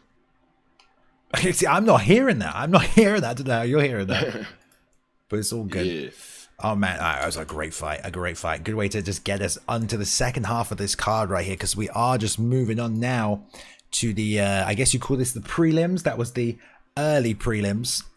And we're moving on now, and we've got no time to talk about this because these guys have already jumped in the fight here, Rampage. I don't know if you're ready to see it, but we do. Oh, I'm ready. Let's get it. We do. We have Yeshua's Hammer taking on LX Rit. Or it. I never know how to say Rit's name. I don't know if I call him Rit or LXR. LXR's good, I think. This is a great fight, though, guys. If you have not seen Yeshuan Hammer fight, he has been in the ESFL for a long time now. Oh, we'll probably start talking about LXR right here, because LXR's here 6-6 in the ESFL. Real vet. Very, very happy to be fighting tonight. Got to be careful, though, because you know Yeshuan Hammer going to work that ground game, so he's trying to have to fight all well around tonight. Gone with the Robert Whittaker pick. He's going to have that takedown defense here, which is good. And hopefully that will keep him off the ground, because we know that Yeshuan Hammer here, he's probably going to want to grapple, Rampage. Right. Yeshuan Hammer is one of the best grapplers I've seen in the ESFL. You know, this guy is somebody that I picked to be in the top 10 from the start. This is somebody that I think that just with his grappling alone, he's going to beat a lot of guys. But tonight, he's going to have his hands full. Yeah, definitely going to have his hands full. I mean, this is another great little matchup here, because this is two fighters that have been in the ESFL for a long time. They've got a lot of fights under the belt, and if you've seen anything based on the ESFL, the more people have fought here, the better they've got, and the better the fights are, man. As we move up the card, the fights always get better, so what better way to kick off the prelim card tonight with this matchup? Yeshuan Hammer with Wanderlei, who's probably not going to grapple, right? Just forget everything I said, because he's going with Wanderlei Silva. I don't think he's going to be grappling in LXR with that Whittaker, so this should be another scrap right here, Rampage. Oh, yeah, no grappling from Wanderlei or Whittaker, baby. That's not what Wanderlei is about. That's not what Whittaker is about. And neither are these fighters. Oh, yeah. I think Yeshuan is coming out to show us a different side of him tonight with the Wanderlei pick. Maybe he thinks he can take LXR on the feet. I know LXR is real crisp and clean. Beautiful 1-2 right there. Tries to set up that straight right off that leg kick, and he's going to have to be careful, man. He's going to have to play the Matador, not the Bull, against Yeshua right here, because Yeshua is going to come forward. Oof, man, look at the timing here. And this is the problem Yeshua's having right now. He's stepping in. Everything he's throwing is stepping in. And he's stepping into these punches and these short shots of LXR inside the range. And needs the left hook for his troubles there. Right now we got the pressure. LXR definitely trying to put the pressure on. As you see, he has the key timing in to slip that right as he dips off to the left. Ooh, and follows up with that hook yet again. Yeshuan is in trouble with Wanderlei. Well, Yeshuan keeps stepping in, man. He's stepping in with kicks. He's stepping in with punches. He needs to be a lot more patient on his entries. He's just walking into LXR's strikes, who's doing a great job landing that left hook. And that's a great punch, Robert Whittaker. I mean, that's like, I don't know if it's 4-star or 5-star, but that's a beautiful shot, that left hook. LXR knows it. He's working the inside leg kick into the straight right as well. Good job doubling up on it, and there's the left hook again because he knows he loves it, and he's got no stamina here. He's just firing it, finally landing that. Oh, beautiful. Oh, but yeah, Yesh, beautiful inside knee from Wanderlei, followed by that left elbow. Yesh got to be real careful. He keeps stepping in. Needs to not just step in pumping, either try and counter a little bit or just close the distance. There you go, planted him through that roundhouse, not reaching for it. Right, the way that he threw that body kick, that was something I was going to mention earlier. I like to see him start setting him up with maybe the right straight followed by the body kick. Right now he's hurt though, but the stamina of Whittaker, that's what's going to keep him from being able to put Wanderlei away unless he lands something big, one big shot. When he goes in for the finish, unfortunately, he's not going to have enough gas to do it. Yeah, Yeshuan needs to take advantage of that right now and start thinking more about the body shot and less about going up top. For sure, and he's been landing some good body shots, but his head health is so low. It's a beautiful job by LXR slipping that straight. I mean, you can tell he's programmed that in his brain a million times. As soon as that jab, he's already slip charged that left hook, a 2-punch combination off a slip. You don't see that very often. Sometimes people double up, but most time you just slip through that straight. He flipped through that straight, had that left hook charged on Whitaker. That did big damage here to Yesh, who's taking a lot, and his block is low, his health is low, and you know, LXR can finish this fight if he can land a couple more shots. Lead roundhouse. Just not able to break the block. LXR being more conservative of his stamina now. It's kind of like he heard what I said. He knows that he definitely has an advantage to stand up. So maybe in round 2 somewhere he's going to like to put this fight away. Whereas Yeshwan, he definitely needs to think about what I said in the prior fight. Now he knows that it's going to be difficult in the stand-up department. Maybe set something up, a 1-2 into a takedown. Maybe look for the clinch into a single leg. But the K1 portion of this is now null and void. I like to see Yeshwan do what he does best.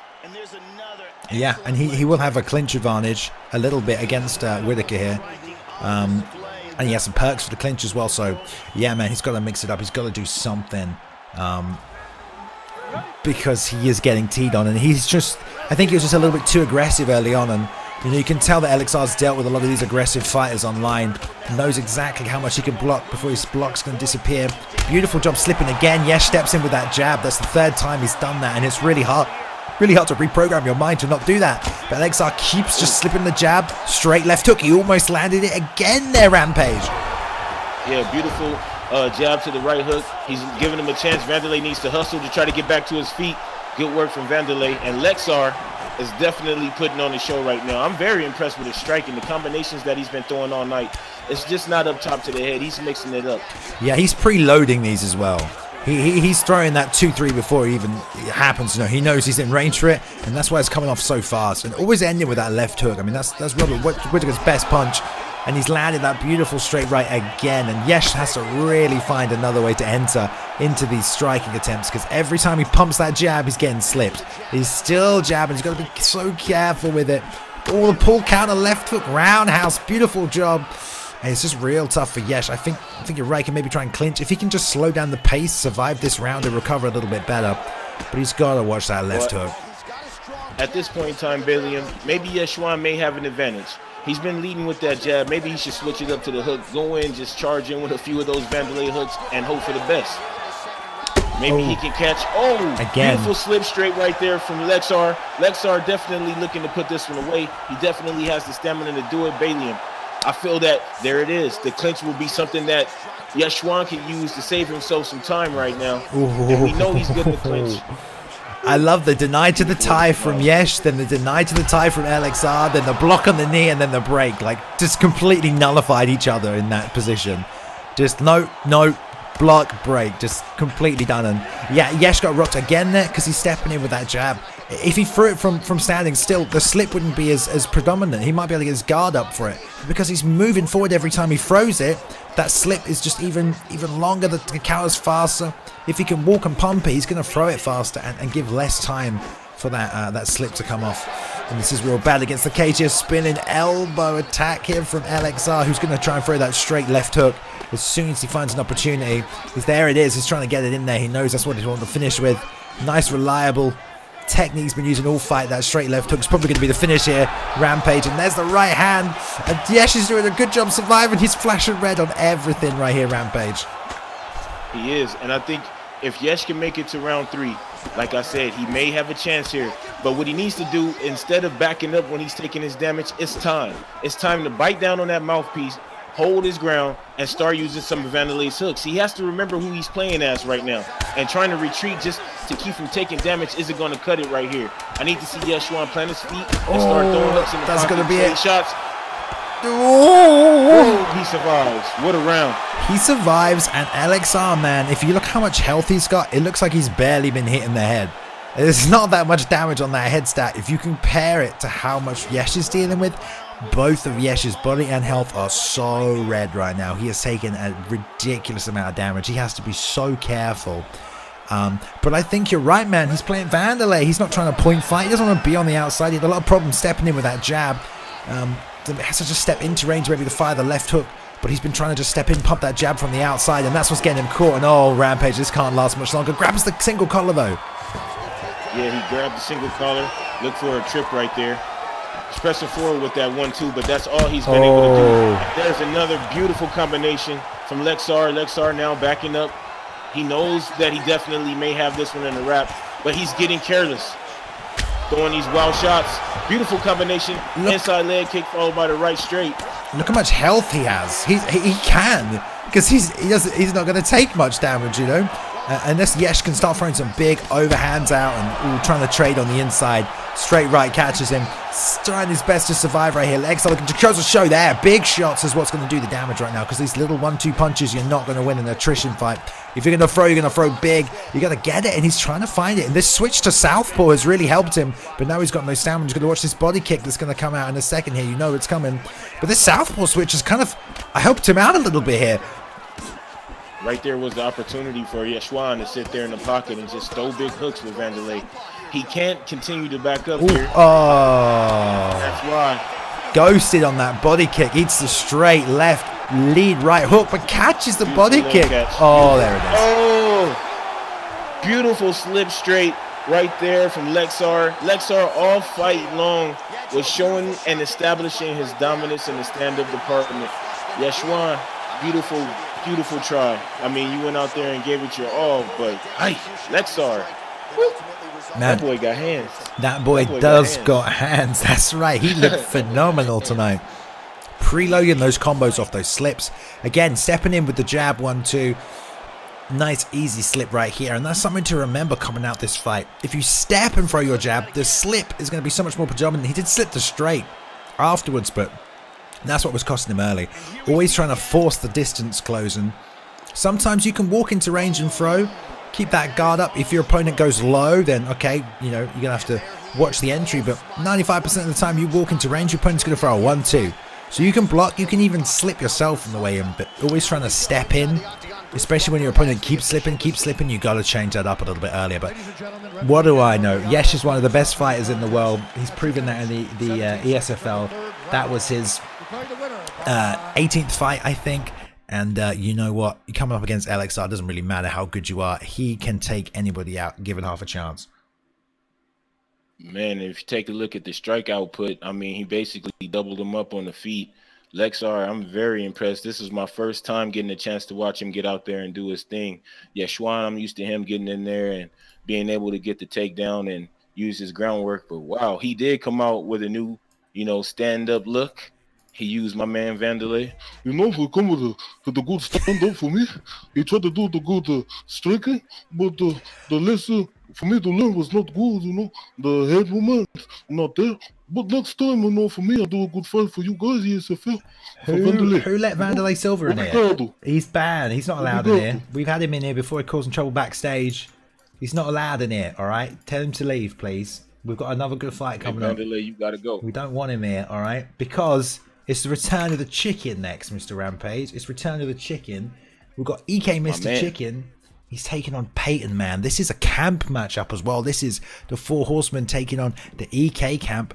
Two rivals here. Obviously, all fun and games, you know, they do well, but they do train separate camps. And Chicken's not been here. Chicken was 4-0, undefeated, got a title shot, lost that title shot, and then he fought Fro, MMA Fro, who's fighting later on tonight in a great matchup. And Fro, I think he fought Fro, or did I commentate on that on a YouTube video? I'm not sure. I might be wrong. I'm probably going to get corrected in the back. The point is, Chicken's back, making another run here.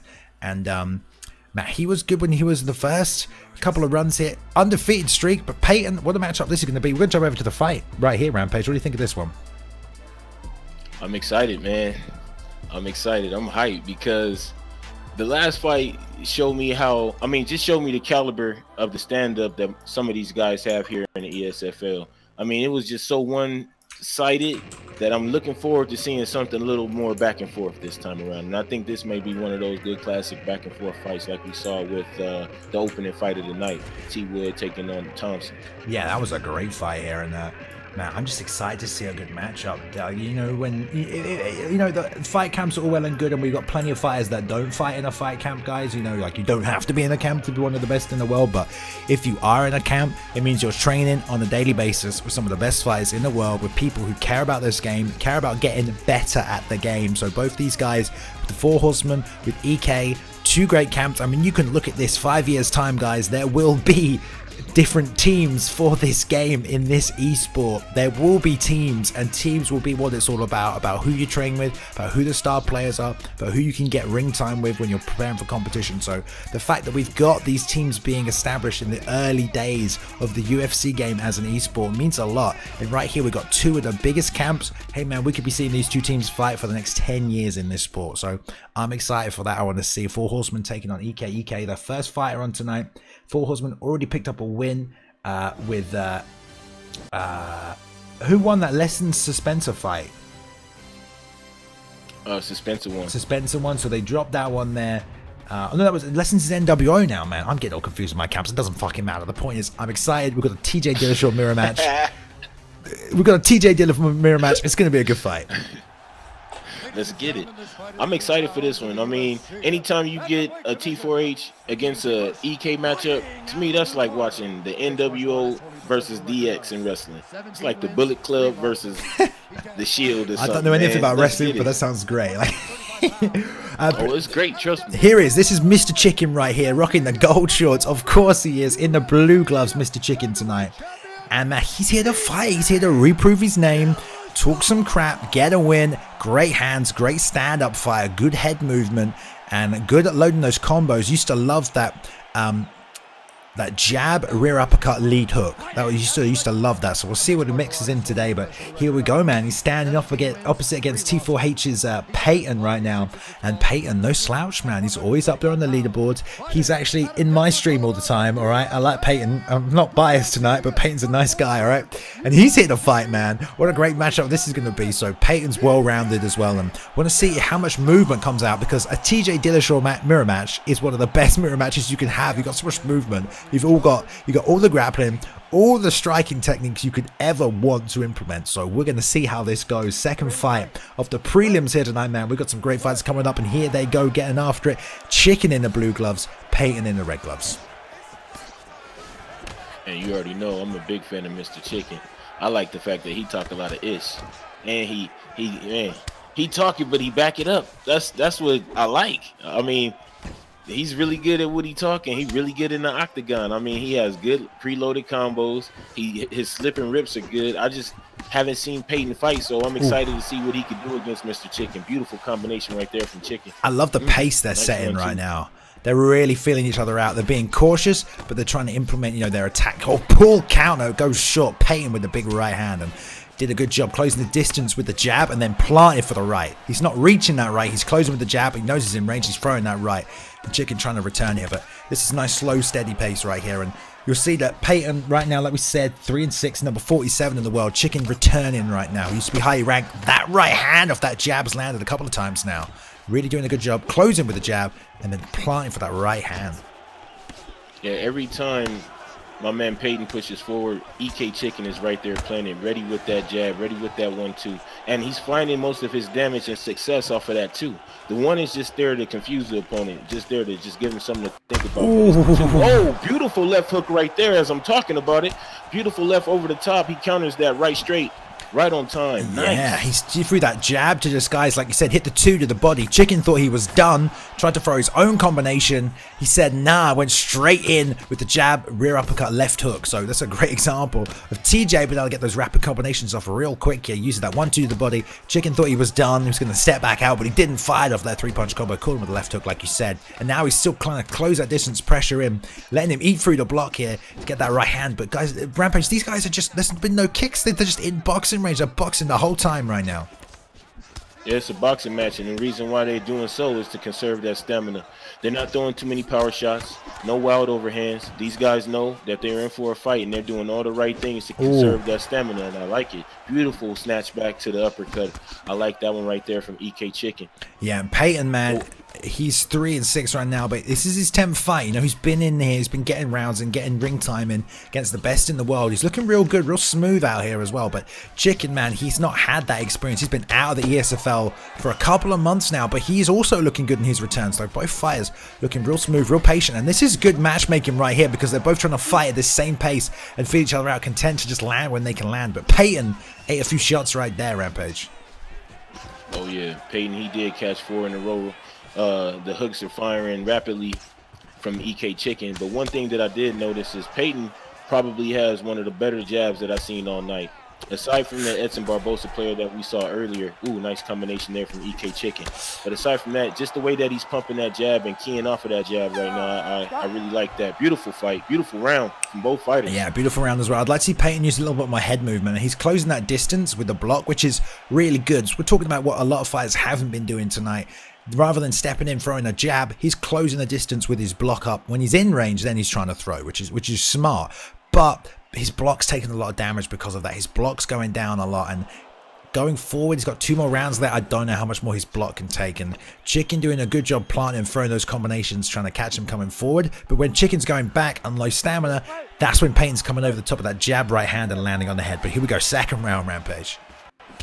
Second round, and right off the back, we got EK Chicken leading with that leg kick.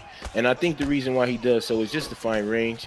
I mean, he's a fighter that he may talk his stuff, but he knows the game well. Ooh. He studies. Oh, beautiful trade right there. Nice uppercut there from Peyton, but nice follow-up hook from EK Chicken. I think you're right. Like a leg kick's a great range finder, and you know how it is at the start of a new round. No one wants to just come forward and start swinging. You're just slightly tentative, so little inside leg kick just to like get some damage off and just reset back into the round and just start working the rest of your game plan in. But here Peyton's coming forward again with that jab, that overhand right, or the big right hook over the top anyway. But Chicken's trying to fight backwards off his feet, and Peyton's trying to judge be a bit more tentative. Got to watch that block, Rampage, because he can't keep walking in, blocking like he was before. Double jab into the jab right hand, and then try to come with the uppercuts. This is real good work here from Peyton as well. The way that he's using that jab, that's what I noticed earlier in the first round. I mean, he's doing a great job of finding his range, being able to step in off of that jab and fire that right hook right after. That's what's catching EK Chicken a lot. But EK now starting to plant his feet and fire that rear uppercut. I think he's starting to notice something in Peyton's game plan. Yeah, man. Peyton's doing a good job with his shot selection. I really like how he mixes it up. Look at that. Jabs to the body. What was that? A straight lead uppercut, straight. And, you know, Chicken did a good job defensively, man. Didn't really eat any of those shots. Blocked, got himself out of range. Didn't try and counter and get caught with anything. But Peyton's doing a great job mixing up his shot selection here as well. I like how even this is. They're both on relatively the same health damage. I think Peyton's taking a little bit more block damage, though. So he has to be careful that there's a slip of that jab here. Got to keep working that. Beautiful slip right there from Peyton. I mean, his boxing is phenomenal. I mean, the first round, both of these guys showed great boxing. They didn't really throw too many leg kicks.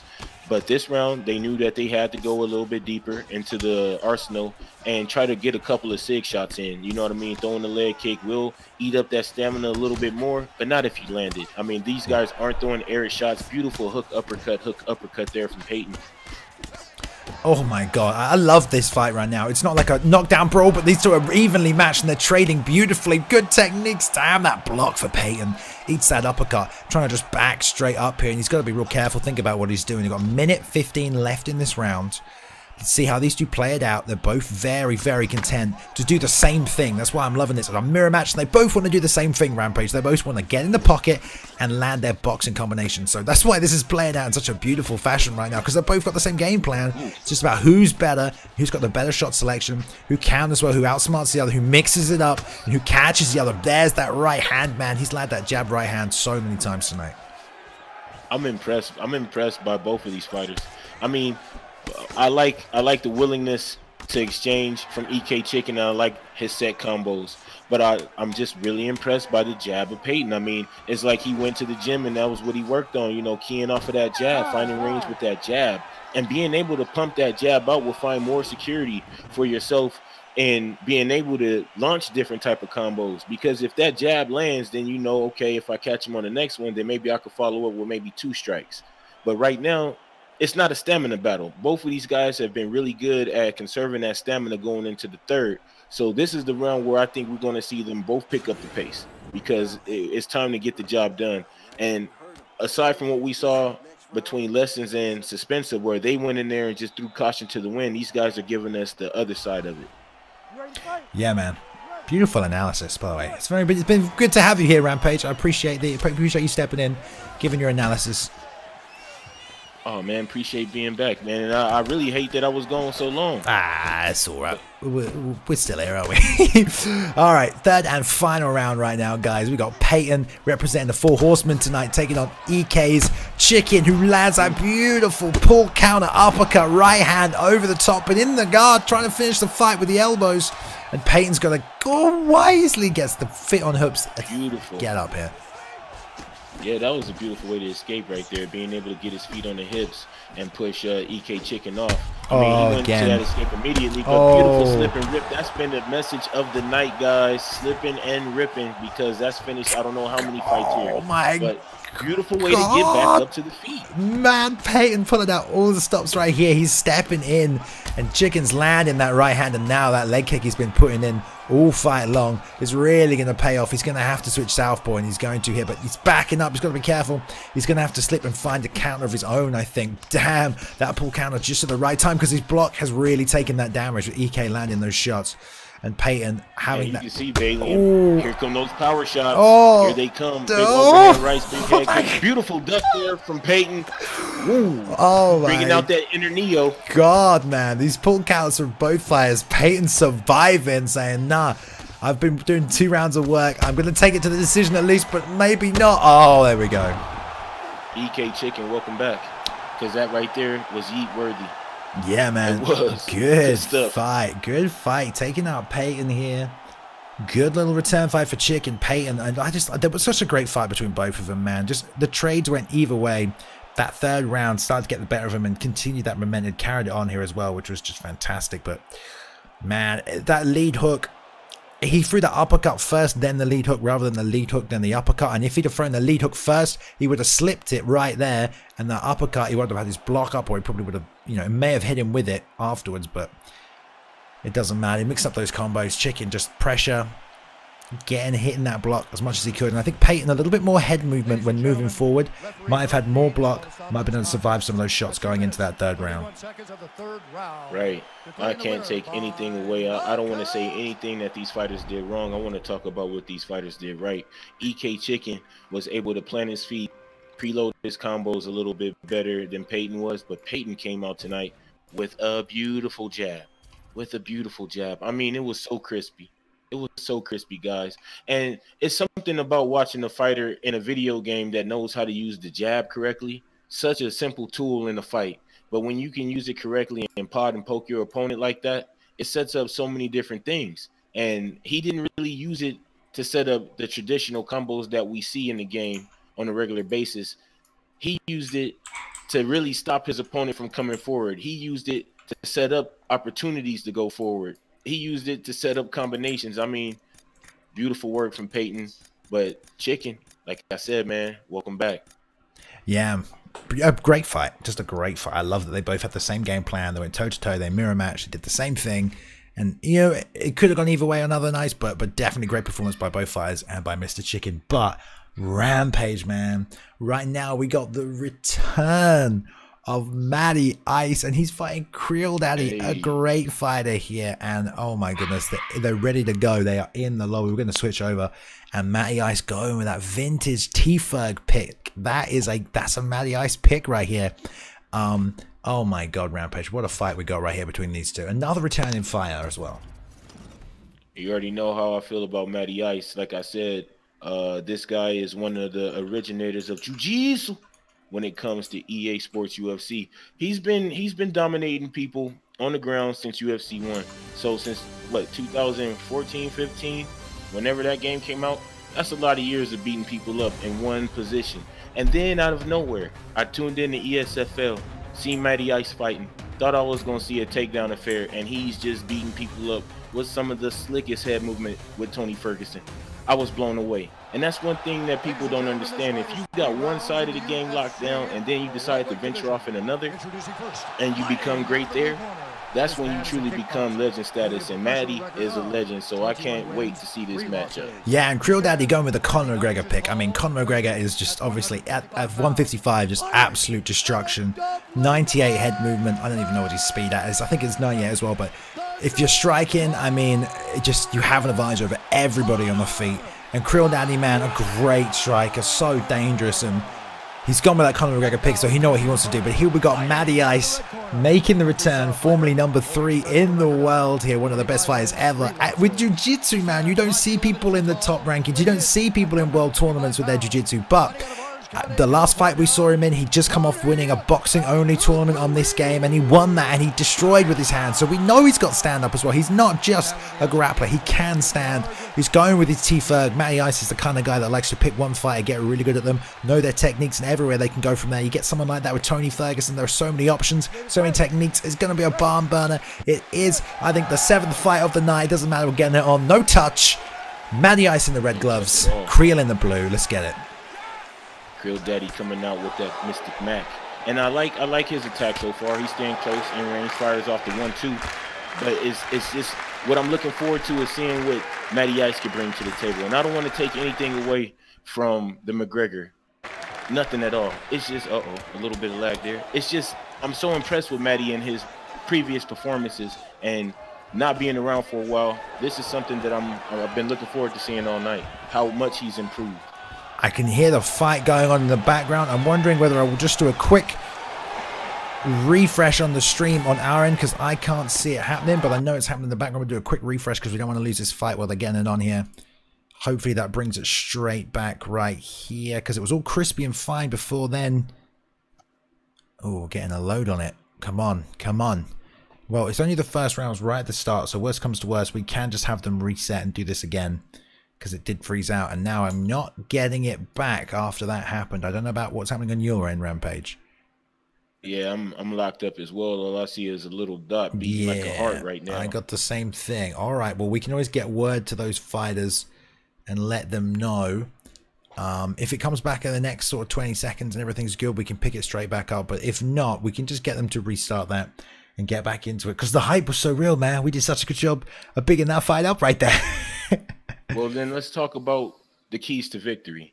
I mean, yeah, I know a lot about Matty Ice, but what does Krill Daddy have to do to get in there and secure a victory against somebody like Matty Ice? I mean, he's got to be careful. I mean, the last time we saw Matty Ice, he really, I mean, he's going to get a bit of a feel right there, even from the start of this. I mean, hopefully we get that message to the fighter, they get a reset on it. It should be fine. But Matty loves that jab, loves to double up on that jab, and we saw that a little bit right there as well. So he's got to be careful entering, because he knows he's gonna, that first shot he's gonna encounter is that jab, and if it's doubled up on as well, it's gonna really add extra stopping power to it.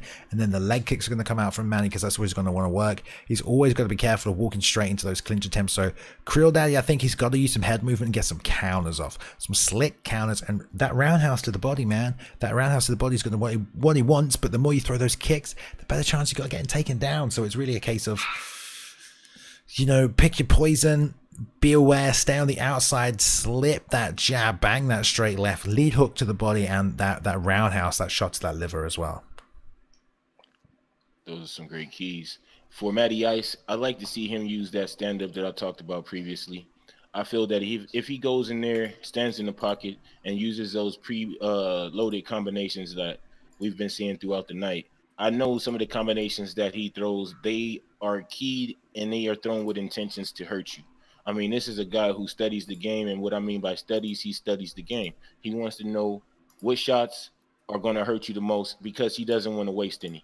So definitely look for him to stand in the pocket, trade, throw a lot of shots up top, and try to get Krill out of there.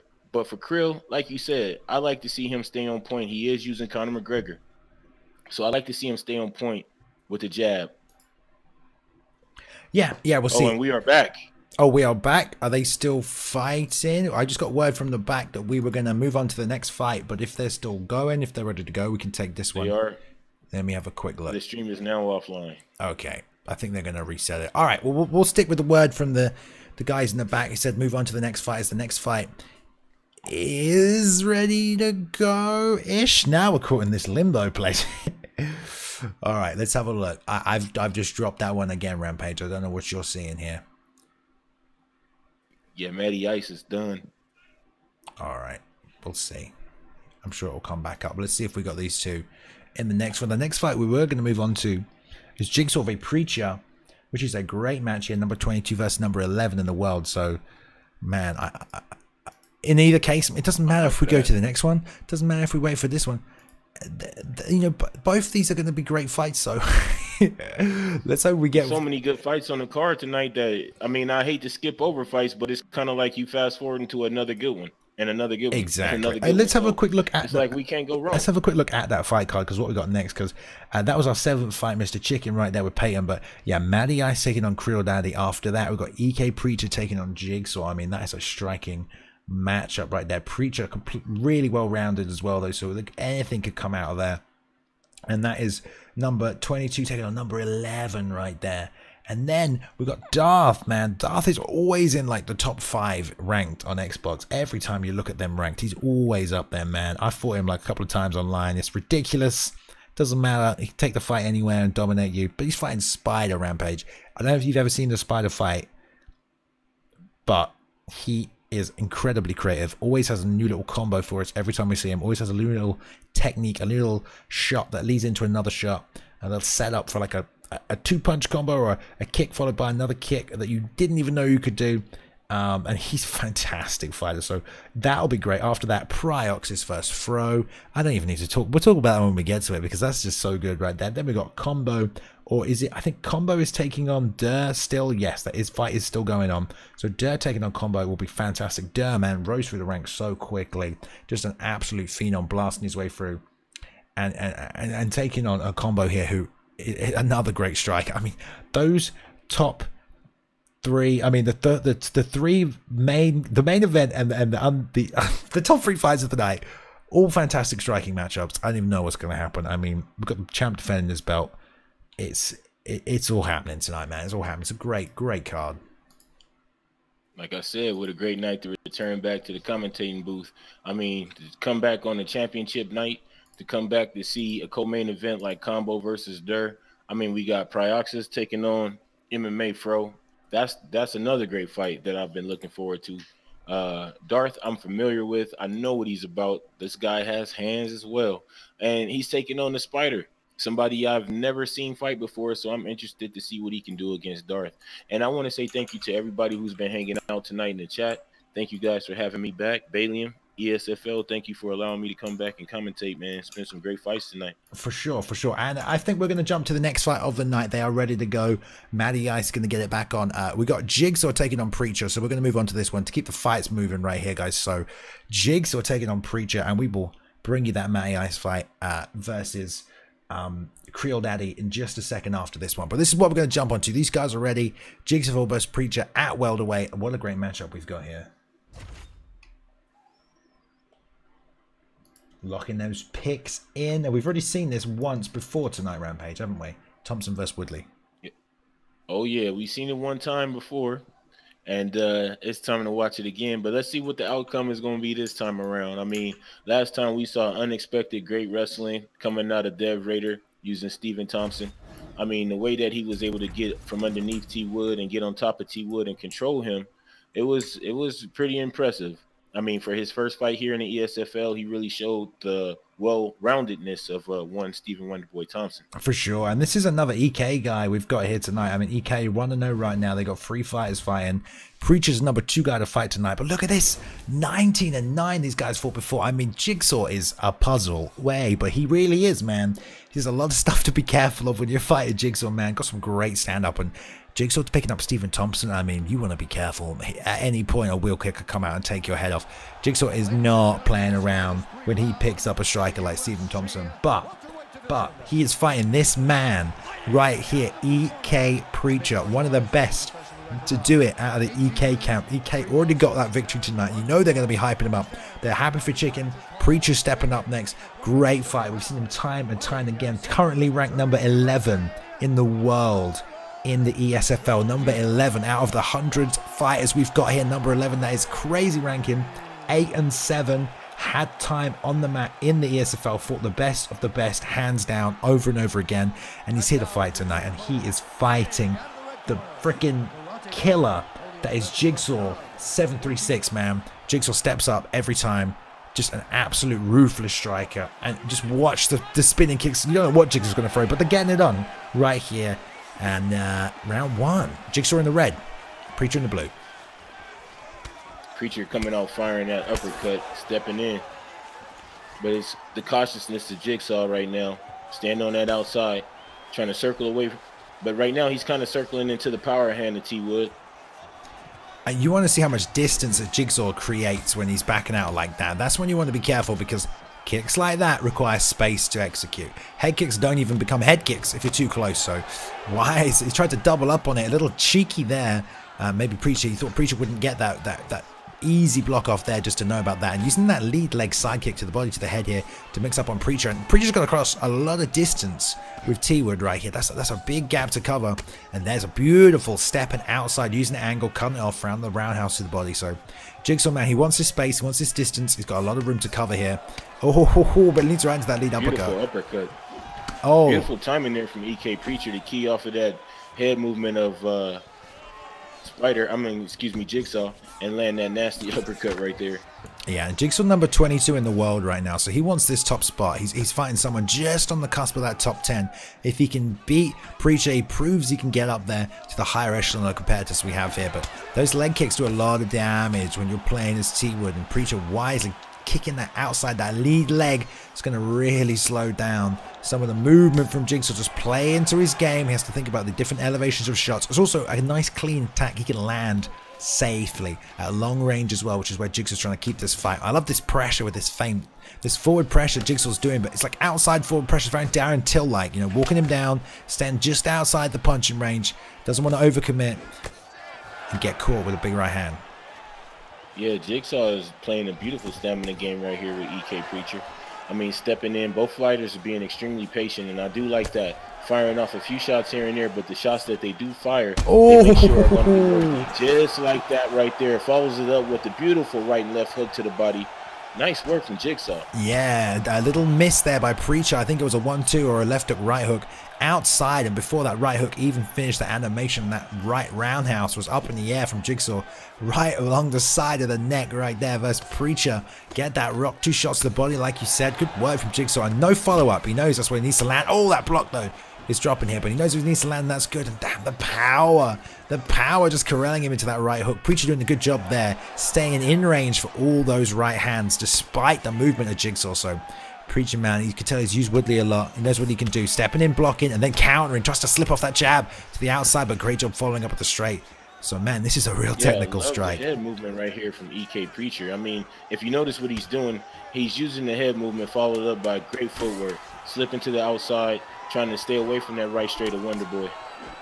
Man, both fighters trying to implement their game right there. I mean, some good work from the outside by Preacher, man. He's got a lot of tools on Woodley. I know you're saying you get hit hard, you should take it down. So maybe we'll see a little bit of a takedown coming out. All those EK guys, they can really fight from all positions, and he got some good leg kicks off. But Jigsaw, man, good pressure from the outside, landing a lot of those side kicks to the head, to the body. Staying just in the right range to hit and not get hit. Look at this. I love this beautiful jab step out roundhouse. Gets you out of the clear of the line of fire. Especially because you throw the jab and he's noticing that Preacher's getting that block up. You know, but we saw some good head movement from Preacher, you're right. So if he can slip and land those counters, Rampage, maybe we can do some more damage. You're exactly right, Bailey. Oh! And we are talking about a beautiful step-in jab right there. I was just going to mention, I don't think his block is so low.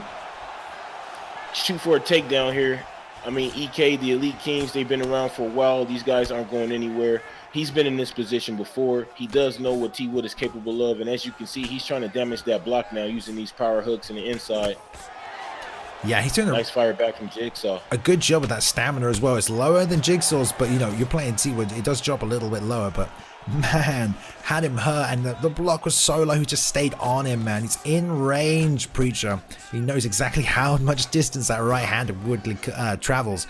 So he's just landing it on the block over and over again. He knows that Jigsaw's not going to fire back, and man, he's doing a great job just stepping in, caught him nice and clean with that sprint jab. But Jigsaw's going to try and take the time to compose himself, settle back in. We're going to watch the outside leg kick because he's landing a few of them. And that's where he wants to be, right on the outside of the range here. Right hand gets blocked, but that's his nice range and stays in there to land that left hook. Eats the outside leg kick for his troubles. Beautiful straight. Uppercuts coming in as well. And look at him just hover around the edge right here. Oh, beautiful job. Beautiful overhand shot right there from EK Preacher. Goes for another one. He knows he's low on stamina, but also he knows he has to continue this pressure. Lovely shot there. Fired it off, and he can continue the pressure with the right hooks. Bailey, I think this right here is what we were talking about earlier, man.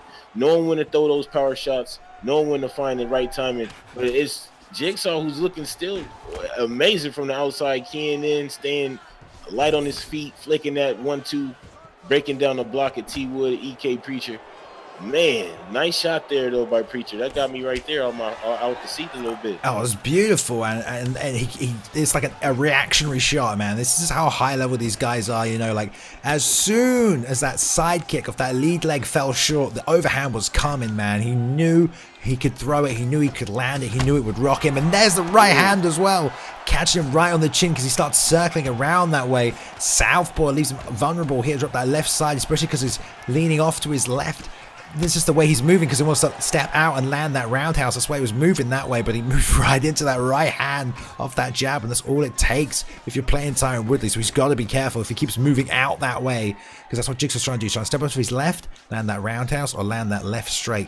But moving in that direction is going to load the power rampage, but if he does walk into that right hand again, it's not going to be pretty. No, it's not going to be pretty at all. And I like the way that EK Preacher is trying to stay body to body, knee to knee with Jigsaw. He's trying to stay so close to nullify some of the striking power that Wonder Boy can generate from standing on the outside. He's not going to find power up close, but when he's on the outside and can find you on the end of those punches and kicks, that's usually when the rocks occur. Nice little job landing that left hand, break that forward pressure from Preacher. And the stamina game's one that's been played real well here by Jigsaw. And oh, the little question mark kick. Oh, look at the roundhouse. Oh, after the bell. Illegal Nice. shot. How dare he? Those leg kicks came out Beautiful nicely as well. kick. Yeah. He can go back to him this You gotta round. love the way that Preacher is mixing it up with T Wood, making sure that when he does throw a shot that's going to consume a lot of stamina, that's going to be worth it. Right there, beautiful jab, followed up with a nice round body kick. I mean, man, but look at the way that Wonder Boy fires back. Jigsaw, he knows that, yeah, he got caught with that, so he needs to give one back at least to give T Wood something to think about. For sure. All right, here we go. Third and final round. What a matchup right here between these two. We've got so many good fights coming up. Jigsaw taking on EK Preacher right here. Preacher looking, the EK camp looking for the second win of the night, but Jigsaw giving Preacher all he can handle right here as well. Great matchup between these two. It could be dead even going into this final round right now. Stamina revived clearly for Jigsaw, moving in for this third and final round. But Preacher, man, still dangerous with all that power from Woodley, and also just finding home for his different shots. And he's always trying to land something specific. All he's doing is this jab right now is trying to get in range to land something bigger. Not trying to damage with the jab, just trying to gauge, set him up, catch him something else clean. Beautiful combination right there from Jigsaw. Still in and out, beautiful in and out movement. And notice when Jigsaw steps out, it's only a couple of feet. He's not going all the way back. He's just in and out, and that's the way you do it. Yeah. T Wood now, Preacher, beautiful pressure. Yeah, this is real good pressure from Preacher. I mean, look at him. He's throwing one shot at a time, and he's staying right in his face. And it's not like he's just hovering, following him that close. He's using that jab to keep himself in range, but also to prevent Jigsaw from being able to get away, to even attack, to do anything. There's a big right hand. And Jigsaw needs that space, like you said, Rampage. He needs that space and tries to fire a jab of his own, but eats that uppercut. And that's rocking him big, and the health is so low for Jigsaw, man. He's not going to get many more chances like that. Maybe one more rock after that, he's going to be done. So he has to make whatever he's landing work right now. There's the roundhouse. Steps off to the inside, lands another one. He's got to be careful for the catch. And oh, so close here, Rampage. So close, but like I said, you got to admire the way that EK Preacher is playing right now. You got to admire the way that he's fighting this fight. I mean, all fight long, first round, second round, he did what he had to do to wear down the arms of Wonder Boy. It's only taking him 1 or 2 shots now to break down that block to less than halfway. But it's the in and out movement and timing of Jigsaw that's keeping him in his fight. Yeah, Jigsaw's doing a good job trying not to get hit right now and avoiding those shots, but he is stepping in sometimes and trading with that jab right hand, like there, right there. And, you know, Preacher's been firing his own right hand and beating him to the punch, so man, he's got to find a way to win, get a big rock, Jigsaw, but he wants to be so careful stepping into the pocket to swing hooks with Woodley. And there's that nice roundhouse spin landing again. Clinch attempt to 9. He's got stamina revived here, breaking down that block. I like the way that Jigsaw threw those hooks. He just probably glanced up at the clock, knew that he wants to leave a nice impression on the judges. That's the advantage of stamina. No. But it's right there that T Wood fires back and catches him with a nasty uppercut. Good way to get back to the feet from Jigsaw. Jigsaw now 30 seconds left in this fight. Man. T-Wood trying to pour it on. Oh, he's still trying to trade hooks on the inside as well, and he was trying to step out to land that roundhouse that worked so well for him. Preacher firing that straight right down the pipe, which caught him, and then the uppercut came straight after it. And some nice little head movement here. 10 seconds left, trying to shoot the takedown. I don't know if Preacher feels like he's got this fight won, but we're going to go to the judges' scorecards here and find out. Go to the scorecards. Man, what a fight, man. Preacher relying on the power of T-Wood. Let's go to round 1. As you take a look in the replay, it was the jab right there from T-Wood that set the tone of power. Just That's two when jabs. Jigsaw knew he didn't want to get hit by that. Round 2, it was the jab followed by the round kick. The big, powerful shot. We'll see, man. Oh, you don't look happy. I mean, it's hard for us to score these when we're calling them.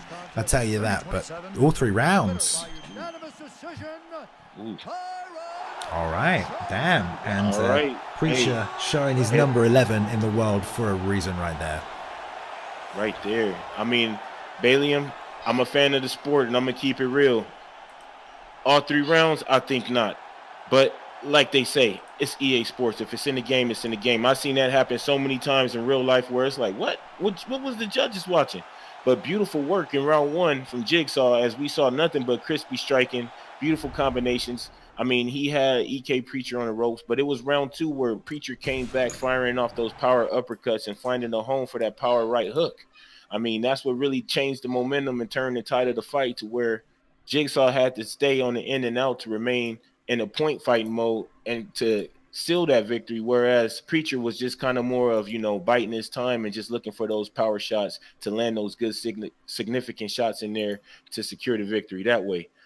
I mean, it was a great fight, a lot closer than what the judges gave it. But either way, guys, man, appreciate that one. Preacher, good work, man. Good work. Jigsaw, great stand-up. Yeah, I mean, you got props to both fighters for that one. Just for putting on a show for us, really, and giving us a chance to commentate and just to freaking, you know, watch it. And these guys right now, I think we're going to wait right here to get this next fight in. And I'm getting a look at the online leaderboards right now, knowing that EK Darth is number 5 in the world right now. And Matty Ice is number 9 in the online rankings right now. And he's about to step up right here, fight Creel Daggity. And I think we're going to get this fight in. We're just waiting for them to get in the lobby together.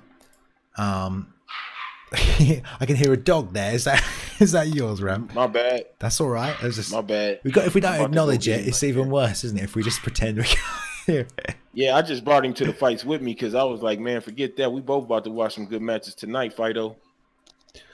Right. I can't seem to. I feel like it's live, but I'm not actually watching this live right now. Hang on. Huh. Maybe I'm doing something wrong here. Or maybe it's not up. I don't know if you have the fight right there.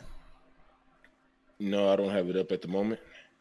Okay. I'll see if we get word from the guys in the back what to do, because we're not seeing this fight right now. But if not, we can move on to the next one. I think... let me see. I think I got a little message here. We're just going to check it in.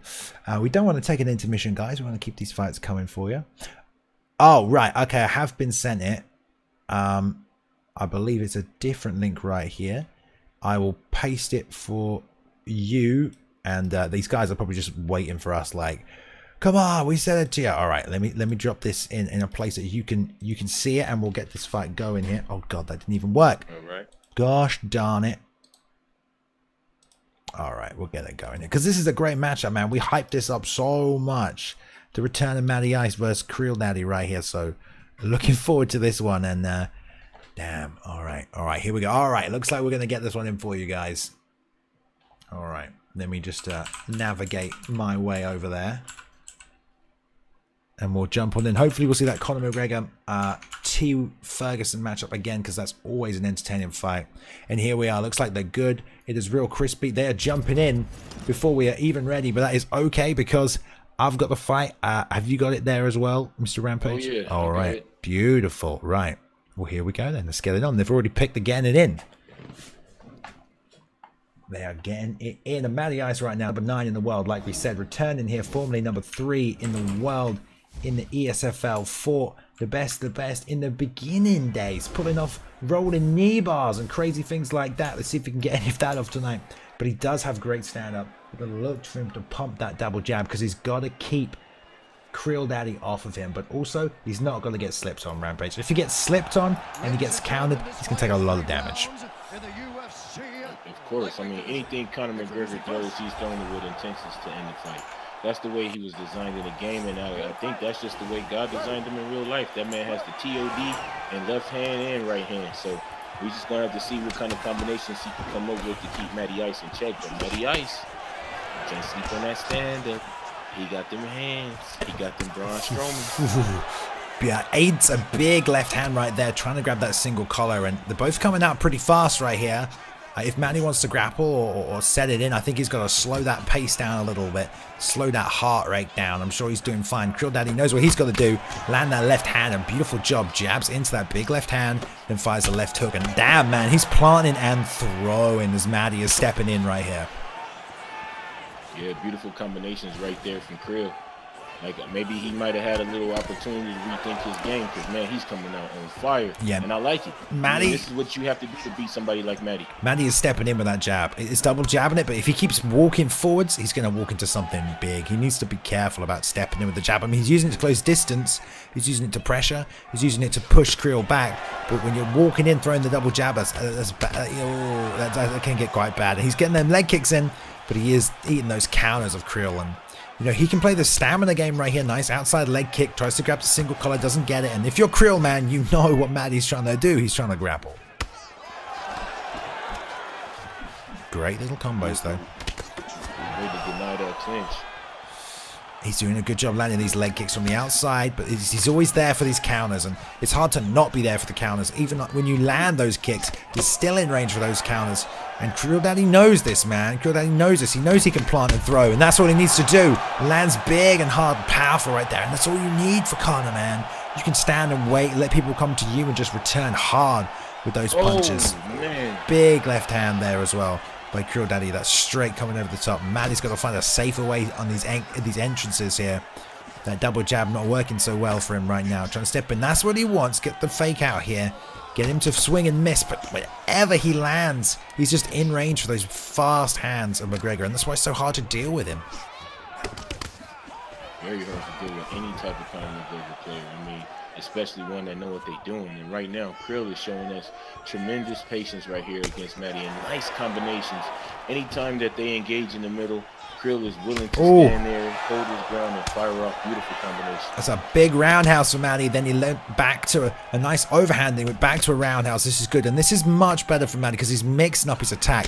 The first thing coming at Krill Daddy is no longer a 1-2. It's roundhouses. It's the overhand. This is just giving him something to think about and just getting him out of that established pattern of planting and swinging. So Matty doing a good job just mixing up his attacks right here. Just making Krill not able to react the same way every time and having to change his offensive tactics based on it. And this is better, even if he's not landing everything, as long as he's not getting caught with these big punches, as long as he's making Krill think and reset, then he can hopefully implement his own offensive strategies. Beautiful round, beautiful fight. And I think T-Ferg was able to open up oh man, we can't forget about the Harlem Shake that he just did too. But he was able to open up a little bit more at the end of that round. He knows he's going to get a nice little chunk of stamina back to begin round two. But nice work from Krill right there. Awesome striking. The way that he used his combinations inside, the way that he preloaded some of those combos as he stood still and planted his feet. I like what I saw. Yeah, good stuff. Good stuff indeed. We're back here, round two. Matty guys in the red gloves here, taking on Krill Daddy. And man, look at the head stat on Krill Daddy, and you know it's not that different from Matty. They both recovered, and there's Matty with the lead uppercut. Tries to grab the single collar, he doesn't get it again. He's denied here, and Krill knows, man, he's got to be careful of that. But Matty's been mixing up real nice. That lead uppercut coming in nice and strong for him. He's landing some big body kicks as well as leg kicks and catching Krill there. So this is good. He's now pushing him back a little bit further. The closer he is to that cage, the better chance he is of getting them grapple attempts in as well. And that's why he's planning, because he wants to get in close for that single collar. He's definitely looking to use some of that grappling, but I like the way that he's finding his range with the kicks. Yeah. The kicks is something that he didn't get a chance to throw a lot of in round one. And right now, oh man. Man, Maddie doing such a much better job on the inside here. Krill Daddy, man, no longer able to plant and throw those combos. Maddie's attacking from different ranges. As soon as he stopped leading with that double jab, started leading with other tactics, other little strikes. Oh, he's going to be so careful. Standing and planting, throwing leg kicks, though. No block, and the health stat going all the way down. And he's still going to get hurt big and hard by these Conor McGregor left hands, man. So he has to be careful, but much better work, Maddie, entering into these attack sequences. Indeed. And I love the way that Maddie is starting to use the leg kicks to work the lead leg at Conor McGregor. I mean, Krill hasn't been doing much to defend the inside kick or the outside kick to the lead leg, and that lead leg is just sitting out there begging to be chewed up. Oh, my goodness. And the body kicks. I mean, this round was a round that Maddie was definitely able to come out and be more strategic with his shots. Ooh, big roundhouse just lands at the head for Maddie, and he hits it with a straight in the lead uppercut. He's on the ground. He's going for the armbar. He's sitting back for the armbar here, Maddie. It's just one gate submission. If Krill can get out of this, I'll be very impressed. He's going to push, and that's it. Beautiful tap. Oh, he breaks it. He breaks the arm. Maddie Ice returns triumphant, man. Beautiful work right there. And that was something that I was talking about, you know, watching him improve and grow as a stand-up fighter and then seizing the opportunity on the ground. That's something that I'm very impressed with. Maddie, he was just a ground guy. Now he's no longer a ground guy. He's a mixed martial artist. So you guys definitely need to watch out for Maddie Ice.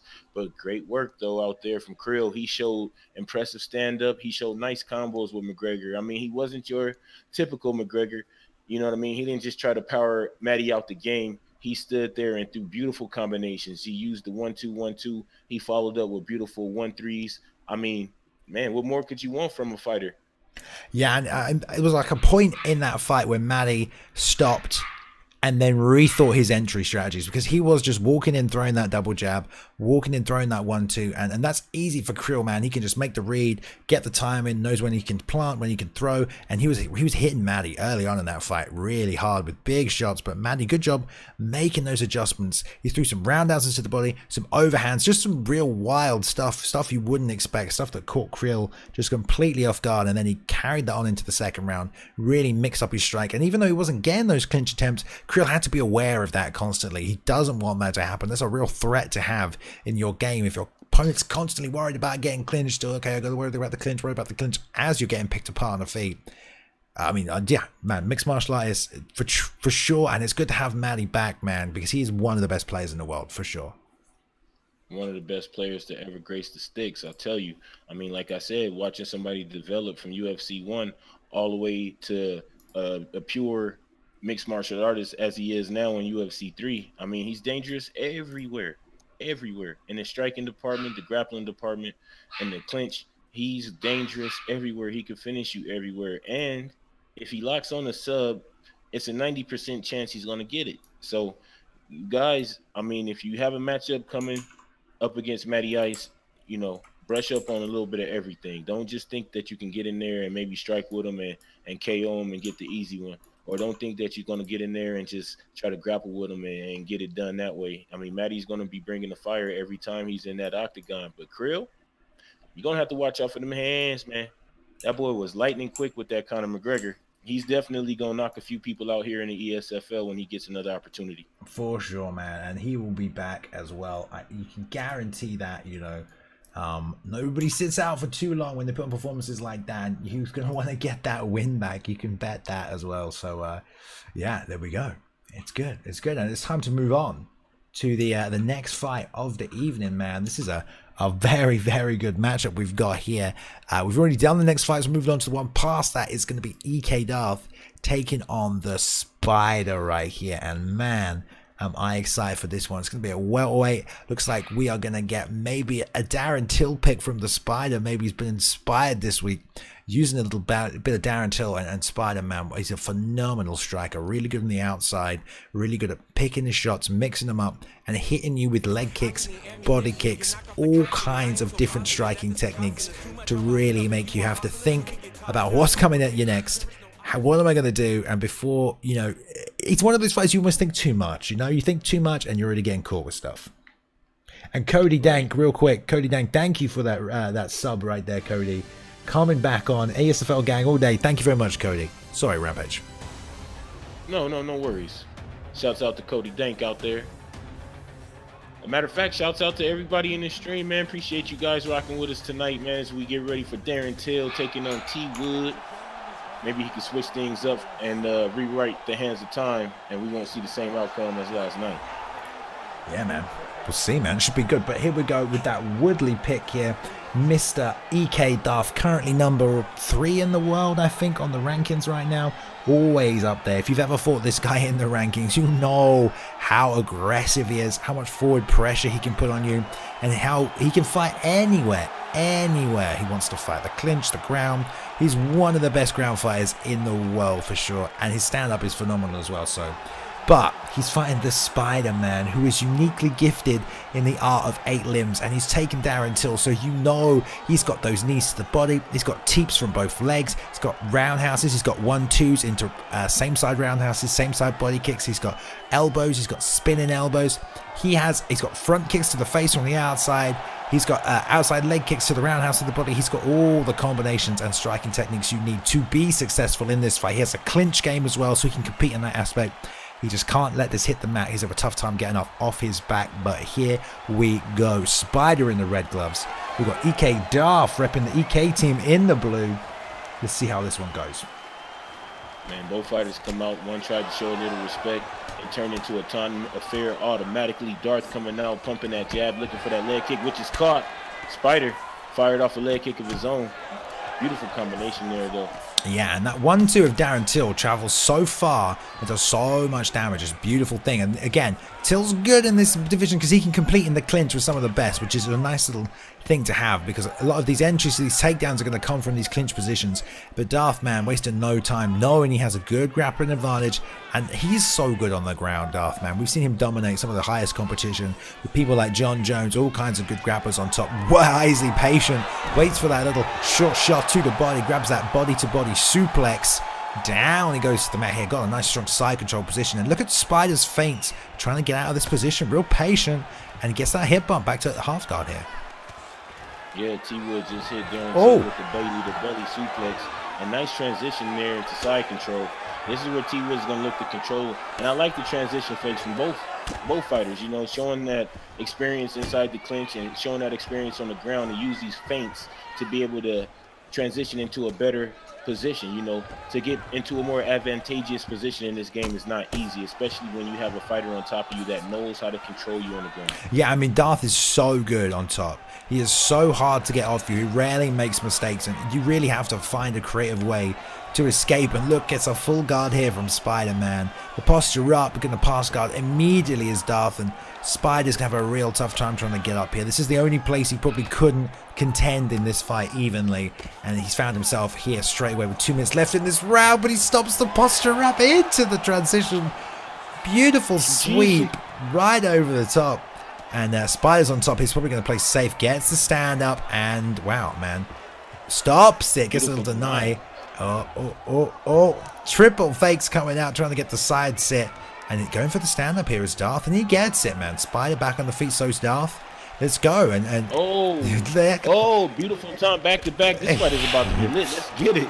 EK team are 2-0 right now tonight, so hopefully Darth can make it 3-0 for the EK team. The uppercuts from Spider. He's walking in, throwing these. Got to be careful. Look how much damage to the block these strikes of Tyron Woodley do, man. It doesn't feel like you're taking damage because you're blocking, but you are taking a lot of damage to that block, and the head health on Spider already pretty low. They're going to take a lot of shots from Tyron Woodley to damage you, and look at the head health on Spider, man. That single leg, beautiful shot from the outside too. Beautiful way that he entered that takedown, being able to run the pipe and get that thing down to the ground. I mean, T Wood is an extraordinary wrestler. I mean, a lot of guys, like I said earlier, they underestimate how good he is on the ground because he's been hurting people with the stand-up as of late in real life. But now we're getting a chance to see how good he is on the ground, getting in there, getting that swift takedown on Darren Till. Oh yeah, the top game stat on T Wood is very high, as is the takedown stat. I mean, he has all the tools and all the weapons here, but Spider-Man having to deal with the grappling here early on. It's making this a tough fight for him. He's banged up, and he's taking a lot of damage to his head already, man. Look at that, 1-2, and he's on half. Hits that lead hook, and now it's even lower, so he's got to be careful. Got to use some of that good head movement he's known for, and he's just not able to find a home for anything. There's a stiff left hand that hits Darth nicely, but oh, what a left hook. Just dropped him dead straight off a 1-2. Man, Spider having a real trouble here with Darth tonight, and Darth, man, just showing an understanding of the game, when he can strike, when he can trade, what he needs to really, you know, get drops like that on his opponent. Yeah, but it's the beautiful groundwork, knowing when to feint, knowing when to go for transitions, that makes me feel a little confident in the groundwork of Spider being able to get back to his feet in this one. I mean, they've both shown a high level in the clinch, a high level on the ground, but right now, the stamina department, Spider still has a chance here, a big chance. He does still have a big chance, man, but Darth is looking real good tonight. And you know Darth's been putting in the hours, that work, getting to that top spot in the rankings, the leaderboards. Last time I checked, Spider was about number 22. You know, he was up there, but didn't have as many fights as some of these other fighters. So definitely not for a lack of being skilled, just more for a lack of, you know, being able to maybe find the time to get those fights in. But Darth, man, been putting in that work, staying in that top, and he's looking really technically sound here tonight. I can't think of, you know, really one mistake that he's made. No unforced errors on his part in this fight so far. Not that Spider's making mistakes, he doesn't have to, because Darth is just putting that work on him tonight. Yeah, Darth out there looking absolutely amazing. Beautiful tight clinch here. Knees to the body to suck some of that stamina down. I mean, yeah, his stamina is a little low, but it's only mainly because he's using T-Wood. We know T-Wood throws with a lot of aggressive force. I mean, this clinch right here. Look at how great he is in the clinch. And right there, rocks him to the body. Then gives a little taunt right there, pumps that jab. T-Wood, EK Darth looking to put this thing away. And I do like that, Balium. I like the taunts. I'm sorry. I like him. Beautiful roundhouse from Spider to that liver. He's on this right-hand side of the camera now. Might find it a little better trying to guide that forward pressure from Darth. But yeah, man, I've seen Darth just destroy so many fighters in the ESFL with his clinch, man. It is disgusting. He has a full understanding of that clinch game, and if you do not know how to clinch and how to get out of a full tie clinch, be prepared to stay in it until you are rocked. And then Darth shooting that beautiful double leg right there as well. Beautiful double leg, the wrestling coming back into play yet again. I mean, when he shot that with confidence. I mean, once again, I am impressed with Spider and his ability to use these feints to get back into a better position and get, you know, back up to his feet. The scramble has been pretty much on point, but it's the ground and pound right here, posturing up from T-Wood. T-Wood slicing through, getting to that side control, dropping some hammer fists. I mean, EK Darth is doing everything right now. Yeah, man. It's going to be tough for Spider in round 3. I mean, Spider's staying in there. You know, he's not out, but he got hit by that big left hand. And the boom right there at the start of this round. He got dropped, crumpled. And, you know, I mean, Darth got a knockdown on the feet. He got a rock, nearly a knockdown in the clinch. And he's got that ground and pound on those takedowns. So, he you know, he's a mixed martial artist, and he is showing it tonight. Indeed. But one thing I did notice is Spider has one of the best straight hook uppercut combinations. Oh, and speaking of hooks, is T-Wood finding a hook for a home for that hook right on the chin to Till. And Till is down now. T-Wood looking for mount. Yeah. He gets it. I mean, Spider, man, he's so good on the feet. He came forward there, did a great job with a little pull counter, came back, tried to land the left hand a little too short, almost turned into an elbow. But it doesn't take much right now. Till's got such little health. And Spider, man, he can't take little shots like that even. Just one right hand, he can't take it. Beautiful job sitting out to the top side turn and gets to stand up wisely here. But he has to be so careful, Rampage. He doesn't got the health to just take 2 shots anymore. No, he doesn't. But it was his choice to elect to get back up to the feet here. And maybe he sees something in the stamina game where he could take an advantage. You know, being able to swing more and throw more shots. But it's the stamina drainage right here that I'm seeing that's forcing him to have to step back.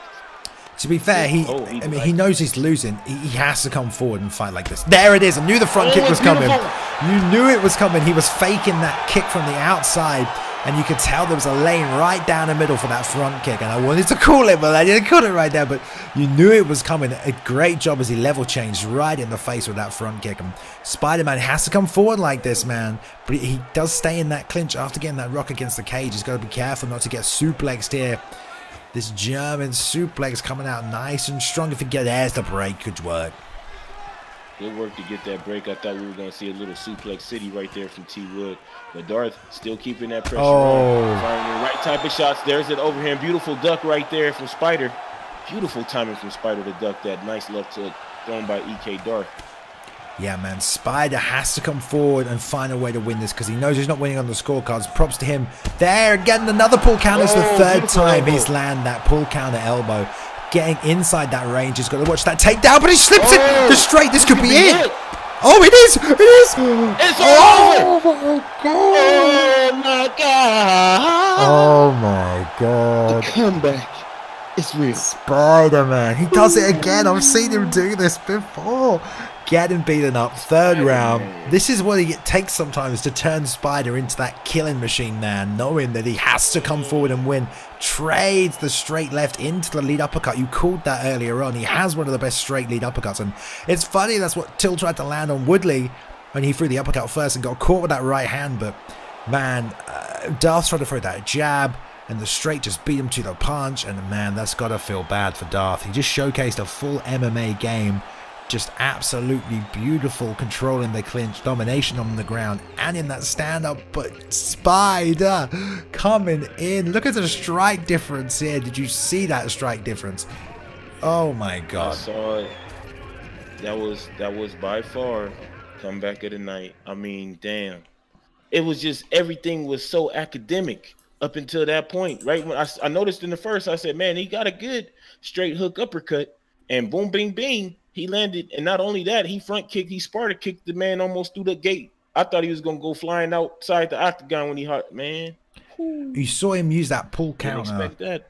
Early on in that round, that pull counter elbow, and almost like he threw a hook. I don't know if he threw a hook. First of all, he tried to throw that elbow, but it looked, whatever it was a little short.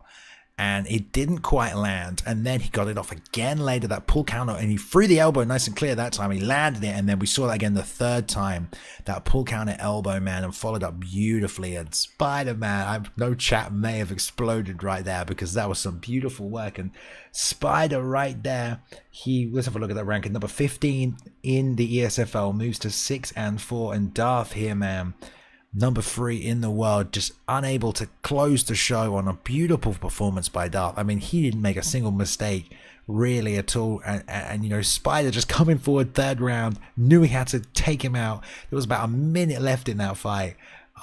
Great fight right there. What a fight, man. Beautiful performance from both fighters. I mean, Darth, you didn't do anything wrong at all in my book. You went out on your shield. To me, that's the only way I could take a loss. Like, man, it was a good fight. I did everything I was supposed to do. You caught me with a shot. Shake hands. I'll catch you on the next one. Simple as that. Because what you did was perfect out there. Yeah, it was nothing wrong. But Spider-Man, Spider-Man. It's only fitting he won with the release of the new Spider-Man game as well this weekend.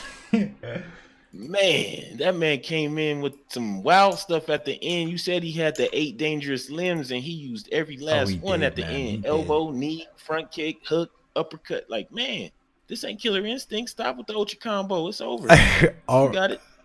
All right, now, this is the fight you've been looking forward to all night coming up next, and I know I'm excited for this one too.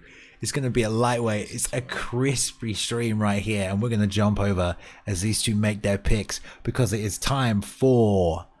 Oh, do you have this fight link, by the way? It's in the thing. You should be able to get it, and let me know if you can't find it.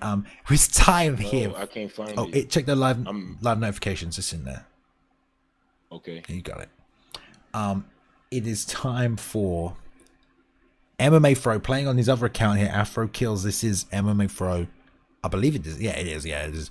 Take it on Prioxis right here. If you guys don't know anything about this, a little backstory here. Prioxis came in. I mean, I hadn't heard of him previously. Came in early on in ESFL and just showed some beautiful striking, some really nice slips, some really nice head movement, and just developed a game continuously from there. He ran through undefeated for a while. Everyone thought he was going to take that title, and he made his way up those rankings. And, you know, he's had some losses, had some setbacks, but every time he's lost, he's come back stronger, man. He's only been an ever-improving, ever-evolving fighter right here. Currently sitting at number 13 in the rankings, 10-5, man. Always on a hot streak, always ready to go. Had some great matchups with some of the best. And when he's lost, he's only lost to the best. Only to the best. You know, true. Only up there. But he is fighting MMA Fro, like you said, the winner of the last EA Sports UFC 2 official tournament in Vegas for the monies, for the belt. He was there. He fought some of the best players in the world that night, and he came out victorious on top. He can handle the pressure. He's good at mixing it up. He's good at taking people out of their game and doing what he needs to do to win. And he's here now. He is 4-0 right now. No one else in this top 10 is undefeated. No one else in the top 20 is undefeated. One of the only undefeated fighters we have right here. I think there might be one person. I'm not 100% sure on that, but it's so hard to be undefeated in the ESFL. And I'm going to talk about Prioxis again, because we are looking at Prioxis right now, right? Prioxis going the RDA pick. We've seen him using before. Slips and a full range of multi-techniques on RDA. You got that switch roundhouse to the body. You got the knees, got the elbows. Going back to Fro, taking that Conor McGregor. Expect kicks to the body, expect slips, expect straights, expect hooks. But like we said, Fro is here. He's 4-0. He did lose to Kinetic NRG. That's the only time he's lost in the ESFL. But that was outside of the rankings. It wasn't an official fight. It was in the opening of the 8-man tournament we did for the cash money prize for the Watch Your Shoes Invitational tournament. And he did lose in the first round to that, but he's here, man. He's gone in the rankings. He's fought his way up. He's number 5 in the world right now. He's taking on Pry, number 13. So here we go, guys. The Coco main event. 60 frames per second. This fight tonight. Fro in the red. Pry in the blue. Oh, my God. Let's get it. Let's get it, indeed. Good luck to both fighters. Pry, MMA Fro. Let's get it. Let's go. Oh, they go for the bow, the glove touch, all of that love. Now throw that out the window and start fighting. Oh, man. Here we go. Beautiful little Prioxis with that sidekick. I was just going to say, and Fro trying to get that single leg against the cage right there, mixing it up already. Oh, the MMA Fro has one of the best ground games I've seen, period. 7 into that switch roundhouse, that one-step kick. Pry, man, look at the comfort of Pry. He is so smooth and patient, sees everything. He's real slick defensively, but Fro, man, he's going to mix up that attack rampage. He's going to keep changing elevations, changing his entrance, changing his weapons. True. And one thing I admire about MMA Fro is his ability to wane and stay in the pocket. He's not afraid to take losses and learn just to come back better and beat you up even worse. And this is a guy that I've tried my dang self to beat him, and he's just so good. Prioxis, on the other hand, his boxing, next level, a whole nother level. I mean, to level up to where he's at, you have to spend some time in the hyperbolic chamber. I mean, look at the combinations from both of these guys. Look at where their stamina is at. The stamina management, the way they throw, the way they choose and select their shots. Oof. Top notch right here. Yeah, and Fro's classically coming forward with the pressure. He likes the pressure. He likes to swarm. He likes to throw lots of different things at you and hit you with a lot of different stuff. Pry, oh my goodness, that big rear right uppercut catches Pry. And I was going to say, man, Pry classically always patient, always relaxed. And he generally, this is a kind of fight that Pry fights. You know, he's patient, and in a situation like this where it's very much point fighting, he's always usually winning, but things like that happen. He gets caught with these big shots out of nowhere, and that's when he's lost. That's sometimes what's cost him the fight. He's very good at dictating the place. Very rarely does he get consistently outstruck. But Fro is exactly the kind of fighter who can find your chin out of nowhere and hit you with something you don't expect. So although Pry can dictate the pace like this, he's excellent at that. Fro is also excellent at catching fires, so it's a great matchup, really, because if Pry can keep this game plan going, he's going to win the stamina battle and be patient and beautiful straight to the body, lead hook. It's about whether Fro can find that kill shot in amidst this control of Pry. I mean, both fighters right now, if you really just pay attention, like I said, it's a you go, I go, you go, I go. And you have to appreciate that when it's a top level, because you know when they do decide to go, it's going to be something to put the other guy out. Fro doing a good job now, reducing that stamina advantage that Pry's worked through this round, keeping it down. There's that side kick to the body again. Another roundhouse to the body, coming back with them hooks as well. Not afraid to stand in that pocket, like you said. And wow, what a nice little first round right there. Who'd you give that to, man? First round was close.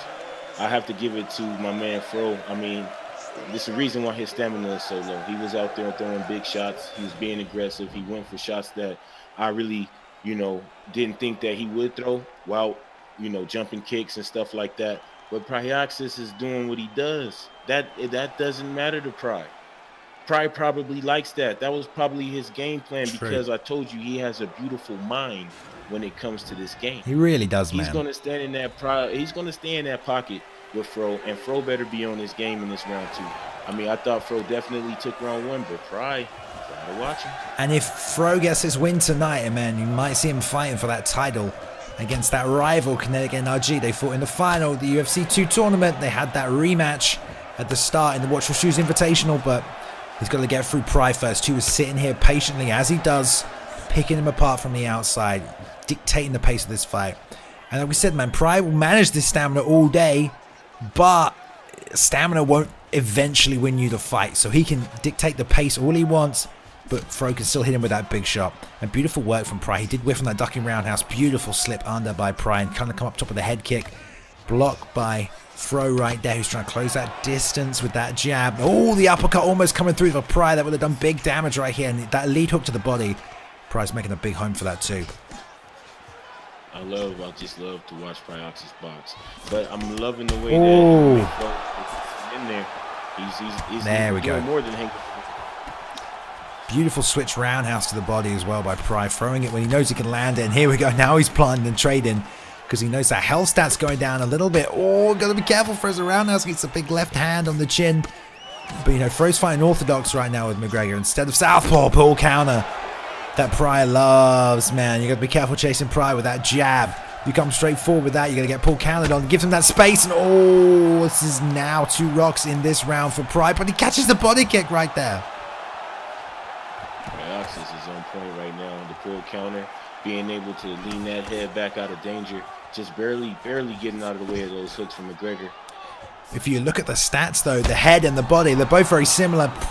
Fro trying to go big with the overhand, gets hit with that straight, though, trying to get something big in there, maybe even it up to get a rock off himself this round. But Pride real patient now, and now he's starting to lose the stamina battle ever so slightly.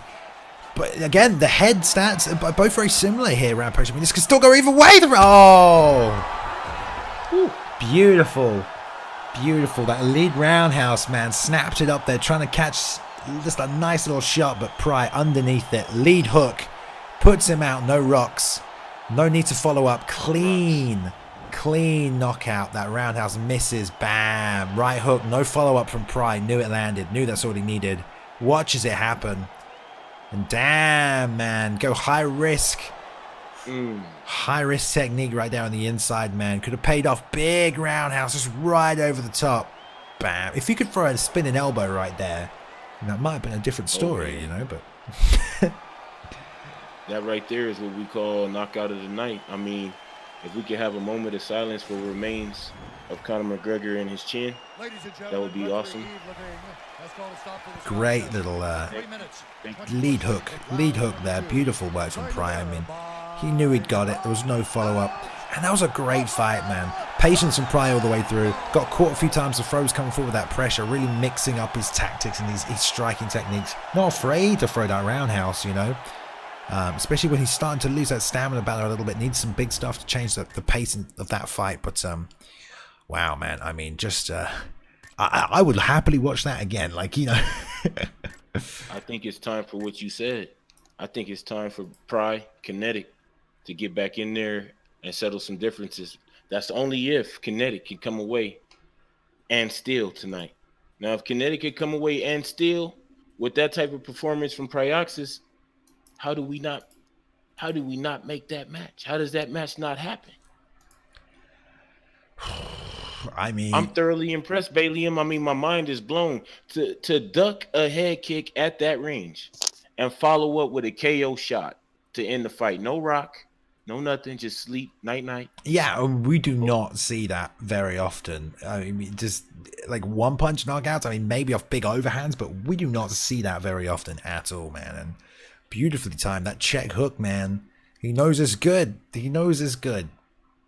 And he got him that win right there. Prioxis is like the damn Goodwill Hunting of this UFC game. I don't know what the heck he be doing in his spare time. Goodness gracious, but that man is a beast. Good stuff, though. MMA Fro, you know I love you. Still my dog. I know what you're capable of. To me, you went out there and fought your type of fight. You just threw caution to the wind with certain shots that you normally don't throw. I don't see you throw it, but maybe that was the game plan because you don't throw those shots. And True. if you would have caught him with one of those flying kicks and rocked him and did something spectacular, then we'd be talking a different story right now. But as always, I respect you. You are, in my opinion, still the #1 player until I see somebody take the belt off your waist for UFC. I mean, you just got to get back on that saddle, man. Everybody take a loss here and there. It's just tonight, Proxys was the better man. Yeah, indeed, that's right. Pryor's got that experience here in the ESFL as well. I'm sure that loss here will not set Fro back. He'll come back. He's 4-1, still up there in that top 10. Pryor moving to 11-5 right now as well. So, yeah, like you said, just good work from both fighters. They both got to implement their game plan a little bit. But yeah, Pryor just coming through nice and clean right there with that victory. So great win. And I'm just trying to look for this next fight right now. Make sure we can move into. We've got 2 fights left here this evening, guys. And you know what? It's been a great night of fights. Let's have a little recap on that fight card. Really here just to look through. We had the newcomers coming in strong here. Dev Raider, former champion in UFC Go, coming in, winning. Great little win here tonight. And then with Raging Dinosaur taking out Boss Naruto, showing some great striking. Double map fight unfortunately didn't go through here. Declan versus Breezy, what a great little matchup there. Breezy coming on through. And then we had Lessons taking on Suspensa. What a great fight that was as well. Yeshwan Hammer taking on LXR. LXR looking beautiful with that clean, crisp striking. Shutting down Yeshwan's forward pressure. Chicken taking on Peyton. What a good matchup. The Chicken is back, getting a nice win here tonight. Matty Ice, Krill Daddy, a little shaky early on. Krill Daddy doing some great little combos with McGregor, really planting, landing those shots. But Matty Ice coming out with a win. Diversity, mix up his attack, gets an armbar finish. Preacher took on Jigsaw. That was a great matchup player as well. Another great fight, another win there for the EK boys with Preacher. Just slowly picked him apart, ended that fight in good fashion. Darth showed why he is one of the best until Spider came back in the 3rd round, the comeback of the night. What a fight. Spider getting that win in the 3rd round. Just beautiful work. And then Pryor versus Fro. I mean, what a striking matchup that was. That's just a whole different fight level that we've witnessed in that competition right there between those 2 fighters. So good. And now we have Combo taking on Durducell and Mr. Kinetic NRG gearing up for Mr. Prodigy's after that. So we're going to get this fight in as soon as it is ready, which it doesn't look like it is right now.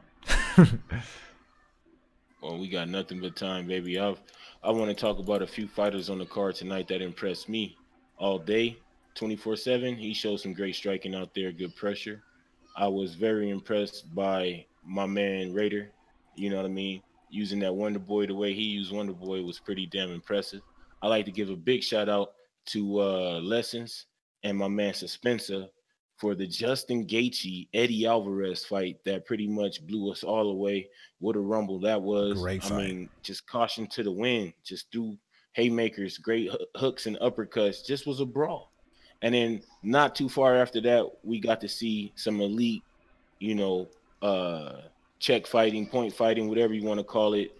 To me, I just call it high level, you know what I mean, K1 striking. And we got a chance to witness 2 Dillashaws go at it. That fight between MMA Fro and Pryoxis, like I said, Pryoxis he's one of the most intelligent fighters that I've seen play the game. You know what I mean? He doesn't necessarily look for what we used to call the combo multiplier back in the day, something that you can throw that hurt somebody, not because you threw the combination right, but just because the game adds on more damage. He doesn't look for shots like that. He uses real life combinations to hurt his opponents, and he uses just immaculate, precise timing to put people away. I mean, MMA Fro is Fro. He's a awesome fighter. I've just been impressed with the whole fight card and everybody who stepped up and fought tonight. Yeah, man, great fight card.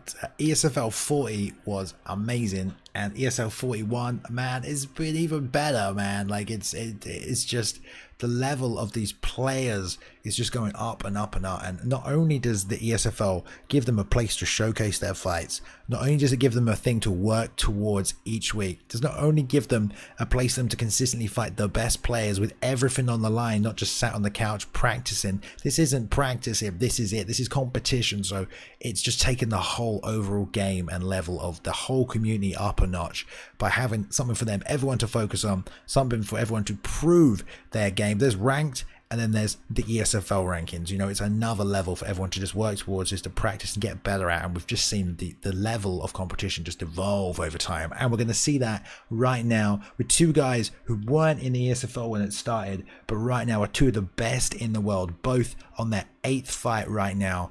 And they're going to get it on right here. We've got Durdacell taking on Combo, and this is such a good fight. And I cannot wait, but they're ready to do it. At middleweight here, looks like a Bisping mirror match, Rampage. Hey, if it's going to be Bisping versus Bisping, then that means it's only going to come down to skill, baby. Yeah, we saw that with TJ earlier on tonight as well. That TJ did a short mirror match in there. The Bisping one, man, Bisping's got a lot of nice techniques too. They're both going to definitely out-stamina each other in this one. I'm sure they might take their time getting the job done, but Durdacell, if you haven't seen Durdacell, guys, was undefeated, came on through, tore up the scene, just looked like an absolute phenom, unstoppable, hit some of the best fighters in the world, some of the top players, and got up those rankings, and then dropped a couple of those fights. But you know what, they've only got 8 fights in the ESFL right here. And Combo is very much the same. Combo is number 6 in the world right now. And it just goes to show how good they are and the level of competition they fought to have this little fight, but to be up this high in the rankings. Right, and I'm very excited to see what these guys are going to bring to the table tonight. Combo especially. I mean, with a name like Combo, you got to have them hands, man. You got to have those hands, those feet. I need to see some preciseness out there. I need you to stay in the pocket and exchange. I want to see some of those combos. Impress me now. I'm ready. For sure. And this, again, this is the co-main event of the evening right here, guys. Come on, we've got a great fight night so far. Durdacell in the red gloves. We got Combo in the blue, both great strikers, and Durdacell, a lot of forward pressure, but Combo also just always finding home for all those techniques. And they just got to go back and forth, just trading. I go, you go right here, I think, Rampage, as you said. Exactly, and that's the way it goes sometimes when you train in real life. A lot of the people in the chat may know, you know what I'm saying, because I know a lot of you guys may have had your experiences in the hand in MMA. I mean, that's just one of the basic drills. Attack and defend. The attacker throws 2, you come back with 1. I mean, you go, I go. And that's just something a lot of players that play this game, that's something that they elect not to do. They throw in and they retreat. But these fighters, they showing that elite level when it comes to that striking that I love to see when it comes to this game. Oh, beautiful lead left hook right there, catching Durdacell right on the chin. And no, sorry, catching Combo around the chin. Durdacell's coming forward with that forward pressure after it. The block is super low for Combo. He's gonna have to try and find some space. The thing about Bisping is that chin stat is not that great. And there's the right hand right over the top after the level change elevation. The head kick comes up, and that's it. Durdacell powering through. Combo here, not even out of the first round. Wow, man, dropped him with that through the block head kick. You know, I mean, I don't know what to say. I'm not a real big fan of that through the block stuff, but then again, sometimes the fighter just, that's all he could take. You know, that's the only way to really explain that. I mean, his guard was up, but the power that Bisping was able to generate just put him down, and he was able to finish with that TKO. Beautiful work, though. I mean, when you see a fighter able to come out and do something like that in the co-main of an ESFL card, that says a lot, and that's making a statement. That's making a big one. Yeah, Durdacell just ran through the number 6 guy in 2 minutes and 20 seconds. 2 minutes and 10 seconds. Not even that, because that's the in-game clock, which is accelerated. That's all he needed. He came forward. He landed a big left hook after Combo for a 4-punch combo. Combo then slipped underneath, expecting a shot. That's when Durdacell ran forward with the big right as he came back up, caught him clean on the chin, put on that forward pressure, worked him over again and again, and then same side head kick off that straight for the extra power, the speed, cut off any chance of him circling out the way or backing up onto it. Just too fast. And man, that's that's Durdacell in a nutshell, man. He has been running through people. He just ran through the number 6 guy. He's number 12 right now. That's 6-2 for Durdacell, and you know he's going to be moving up and asking for a big fight. I say you do Combo versus Fro off that, and maybe Pry versus Durdacell for a title shot. I don't know. I'm not a matchmaker, but that sounds like good matchups to me. Right when you said Fro versus Combo and Pryoxis versus Dur, that makes a lot of sense. It makes a lot of sense. I mean, Pryoxis is in his striking against a machine like Dur. that's gonna give my man Prioxis something to go to the lab and work on. Give him a reason to go back and get in that lab and get ready. Because that's a machine right there. I Terminator. believe they fought each other before, I think. But this is where I need the guys in the back to give me some confirmation, because I don't remember these things. I don't remember any, I just call it as I see it, and I remember some of it, you know. Well, I know one thing. If they do have a matchup here, I want to be, whether if it's in the booth or I got to sit in the stands, I want to see that one, because I'm impressed. I mean, the co-main event slot is usually where the most technical of the technical takes place if it's not the main. And to go in there and just dust somebody off, I mean, nothing against.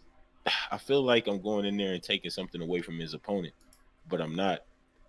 It's just when you look that impressive, what more can you say? I just want to keep it 100. And at the end of the day, that right there was by far one of the most impressive performances on the night. Yeah. Aside from the duck and hook knockout from Pry, that to me was maybe the second best performance of the night. Yeah, I think Dead to Cell, man, he's a machine, dude. He's a machine. He finds your chin, and he wants to knock you out. He comes out there, he knows he's going to knock you out in the first round, and that's what he looks for. He's not trying to play the stamina game. He's not trying to work his game and take advantage of your mistakes. He's coming at you, and he wants to take you out. But moving on right now, guys, this is coming to the climax of ESFL 41. What a great night of fights. We hope you've enjoyed them here, coming off the back of UFC 228, one of the best cards of the year. We're coming here with ESFL, the Esports Fight League, number 41, one of the best cards we've put on so far as well, I think, and it's going to be topped off right now with a freaking striking matchup of the highest level, two members of the same team, I believe. I might be wrong. I think that's right. Someone needs to correct me on this one. In a championship matchup, Kinetic Energy's taking on Prodigies. We're just going to take a quick 30-second intermission right here, guys. Then we'll come straight back with this fight. These guys will be ready, so don't go anywhere. Just take a quick 30-second break.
everybody? We are back.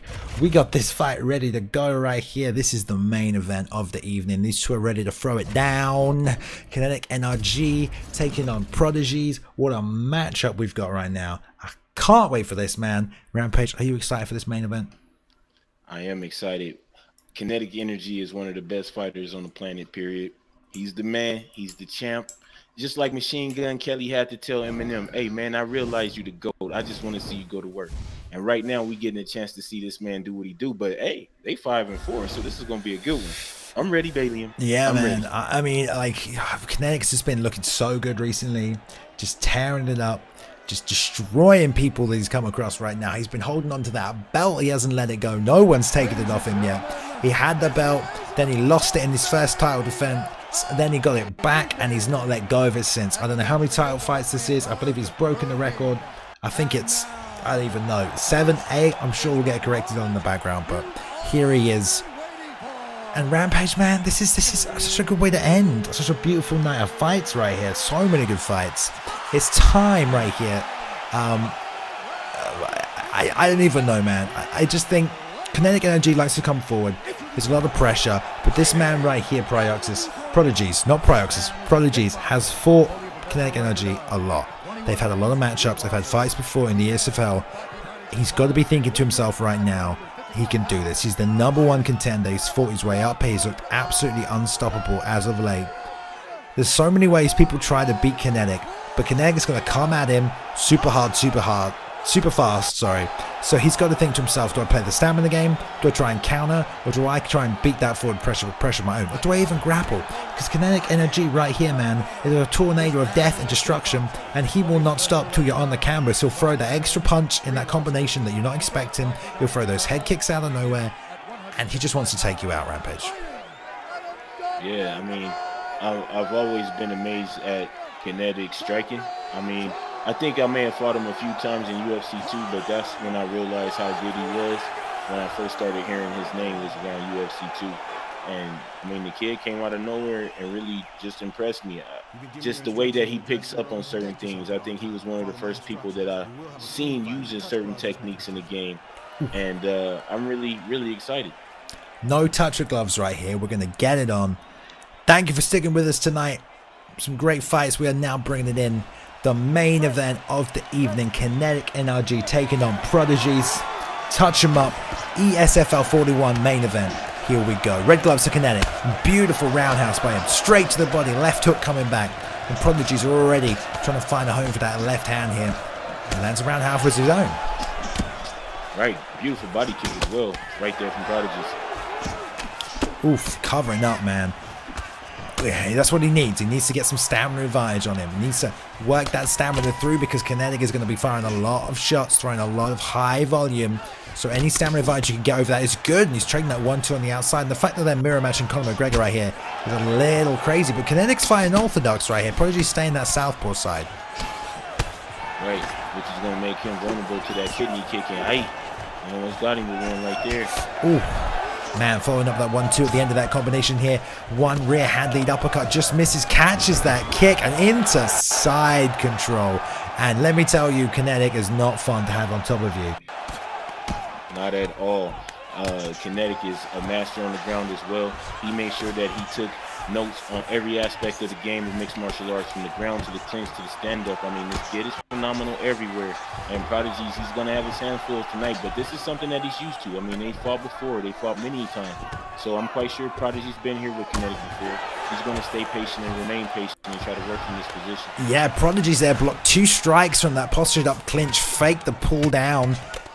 To control that posture, then tried to hit the push down on the far side hip to get the full guard, and still it got denied by Kinetic. So he's got to find another way to get him off of here. Breaks down the posture one more time here. The side saddle transition just denied there by Prodigy's. Good job. Tries to hit his own switch back down to full guard, and there's a side saddle doubling up on it for Kinetic. He's going to sit this position, work that block down right there. Those short elbows trying to bump, create some space, but no, denied by Kinetic. And now the stamina's dropping here, and so is that block. And he might not get out of the side saddle, but he does, Rampage.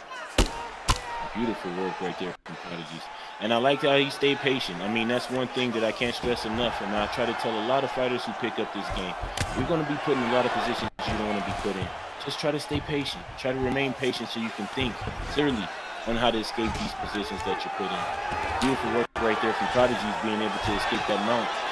Yeah, great work getting that, and then he broke down the posture again. Every time Kinetic's posturing up, he's been able to control it. He has taken some stamina damage here. There's a minute left in this first round. Kinetic right in this top position. Great deny there, and that's what he needs. He needs little denies, control the posture, and also get some stamina back, some grappling stamina. I believe Conor McGregor's bottom and top stat is exactly the same.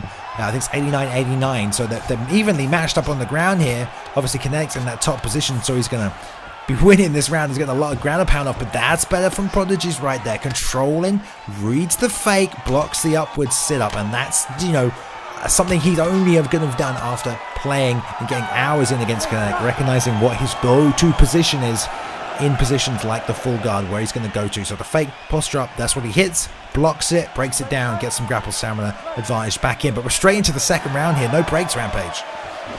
No breaks at all. I mean, these guys are ready to get back in there and get to it. Kinetic did beautiful body work from the top in round one. I mean, they both know this is a 5-round fight. Oh, but a beautiful body kick landed right there from Prodigy's as he's comfortable, very comfortable from the southpaw. Yeah, man, he's getting that in there, sneaking it in. Little liver kick's going to take some stamina off, especially if he's planting when he's throwing it and not chasing him down with it. And Kinetic returning with one of his own. He does that a lot. That straight to the body, lead uppercut. Good read by Prodigy. He's trying to fire in that rear uppercut to stop them low shots coming through. He's going to make Kinetic think twice about that, but Kinetic's really trying to dictate this pace, dictate the stamina game. That 1-2, 1-2 lead hook again. Beautiful job preloading those combos so fast with those hands. And then Prodigy's trying to step in with his own 1-2, but these are all just bouncing off the block of Kinetic. Man, Kinetic must be over there working that damn controller like a typewriter the way he getting them combos off. I mean, the way that he threw that 1-6 and followed up with a 1-2 was, oh my gosh, more combos from Kinetic. And I think that's where he really succeeds and excels. His hand and controller ability. I mean, he throws combos at lightning speed. Some combos that, I mean, just to get your hands to do these combinations is incredible, man. The 1-6 I like from Kinetic. I love the 2-2. Oh, the lead uppercut. And yeah, you got to know that you're going to land it. Your mind has got to process the best combination for the situation and then hit the buttons just as fast as you think it before you're out of position. And this is real bad. This side control spot right here for Prodigy is going to eat these elbows in tight. Get some space to grab an underhook and sit back down. A half guard, but now he's getting postured up on. And he did a good job double blocking here. Going to fake up, try and hit that hip bump. No, just go straight for it in desperation. No patience right there. Breaks down the posture, blocks the mount transition. And Prodigy's done a good job defending off his back here, defending these transitions from Kinetic. Yeah, and that's what's going to keep him in the fight, Bailey. Just the way that he's staying and remaining calm at the bottom, being able to work back up to his feet. Beautiful job right there from Prodigy's, but a beautiful combination right there from Kinetic. Kinetic, that's one thing he's done well all night. Catches the kick, fires off the left hook. Lands a beautiful uppercut. Yeah, he landed that nicely there. A little combination of his own. And Kinetic punching his stamina out right now, but he knows he's so close to finishing him. He's not really too bothered. Oh, 2 head kicks coming and then a roundhouse to the body. And now Kinetic's thinking a little bit too much here, perhaps. But trying to get that finish using beautiful fakes right here. Hand plant roundhouse to the body, spinning in the side. Kinetic hitting that straight to that body again. Lead hook, roundhouse to the body as well. And Kinetic still walking him down with that forward pressure. Trying to defend Prodigy, pumping that jab, but it's coming off the block here, Rampage. Not really doing too much damage to the head, and this is just wasting more stamina. He needs to land these clean, but there's the head kick at the end of the round. Roundhouse to the body, another one. Beautiful catch kick right there from Kinetic. Good way to slow him down. I think, you know, Prodigy did great work in that round, coming back off of the ground and being able to get back up to his feet and use beautiful body kicks, being able to time that head kick and catch Kinetic off guard. I think Kinetic really looked at his stamina and had to realize, like, yo, I'm going a little too hard right now. Let me slow it down. And that's when he got caught and missed slowing it down. Yeah, you can say that again right here. And Prodigy's going to have to do something special. Oh, just like that. Slips off the jab straight, rear lead uppercut. Catching Kinetic, man. And Kinetic's been rocked in fights before. He gets touched, but he knows about the trading, the statistics of you hit me, I hit you. Who's doing more damage? Who's got more stamina? Who's got less hit points? And although Prodigy's is doing a good job countering and landing these shots. He is down on this health here. He has to be so careful this round. He does have to be careful, but we saw earlier in the spider fight. It's not so much. Oh, never mind. And here comes Kinetic. And there goes Kinetic. Kinetic showing what he's survived. He's not out of it. Oh, beautiful. And then he gets the sweep on top. Oh my God. Oh my goodness, the elite level is real. Kinetic trying to show us what he does best, the way he dropped that combination and then went for the kill to finish the fight, but it was Prodigy able to, oh, look at the sweep right there from Kinetic. Beautiful job to get that single, pick it up, run it, turn the pipe, and then end up in the guard of Prodigy's. Beautiful work from both fighters, man. Yeah, Prodigy sat in that guard a little too long and let Kinetic set that up. Didn't try and fake that transition, went straight for a hard pass on that left-hand side. And Kinetic gets a flick off, denies it beautifully enough so he gets that transition off, which is exactly what you want. But Prodigy's back on his back right now. He did a good job defending transitions before. He's getting some good defense off and blocks now, but doesn't stop that pass into Mount, slicing over, stepping over that left leg, and now Prodigy's on his back, getting the hip bump. Good job here, has to defend these transitions, create some grapple advantage, enough to maybe get back to the feet. He's got 2 minutes left in this round to ride it out, and now he's in side saddle, somewhere he does not want to be, and the stamina is just leaking from Prodigy's, as is that head health. That deny is not going to help Rampage. Not going to help at all. Kinetic is on top of things, literally. He's back in the mount right now and looking to do some work. He's dropping these punches and he's dropping them slow. Controlling their head right now, Prodigy's. Prodigy's going to have to be patient. He's going to have to be patient here, Balium. Oh, he gets the arm trap. Oh my God. And you just see why Prodigy's is elite as well, because he's able to survive in these situations. He has the #1 best fighter in the world right now in the ESFL on him, trying to kill him, trying to put him away, and he's just surviving. He's finding a way to stay in this fight, breaking down the posture again. The arm trap saving him right here, back in the mount position. Oh, the hip bump not coming off, and here we go. One more time, Kinetic on top, trying to finish the fight. He gets it. Beautiful work from Prodigy's, and I bet if you could check their heart rate, neither one of them heart is beating fast. This is normal to them.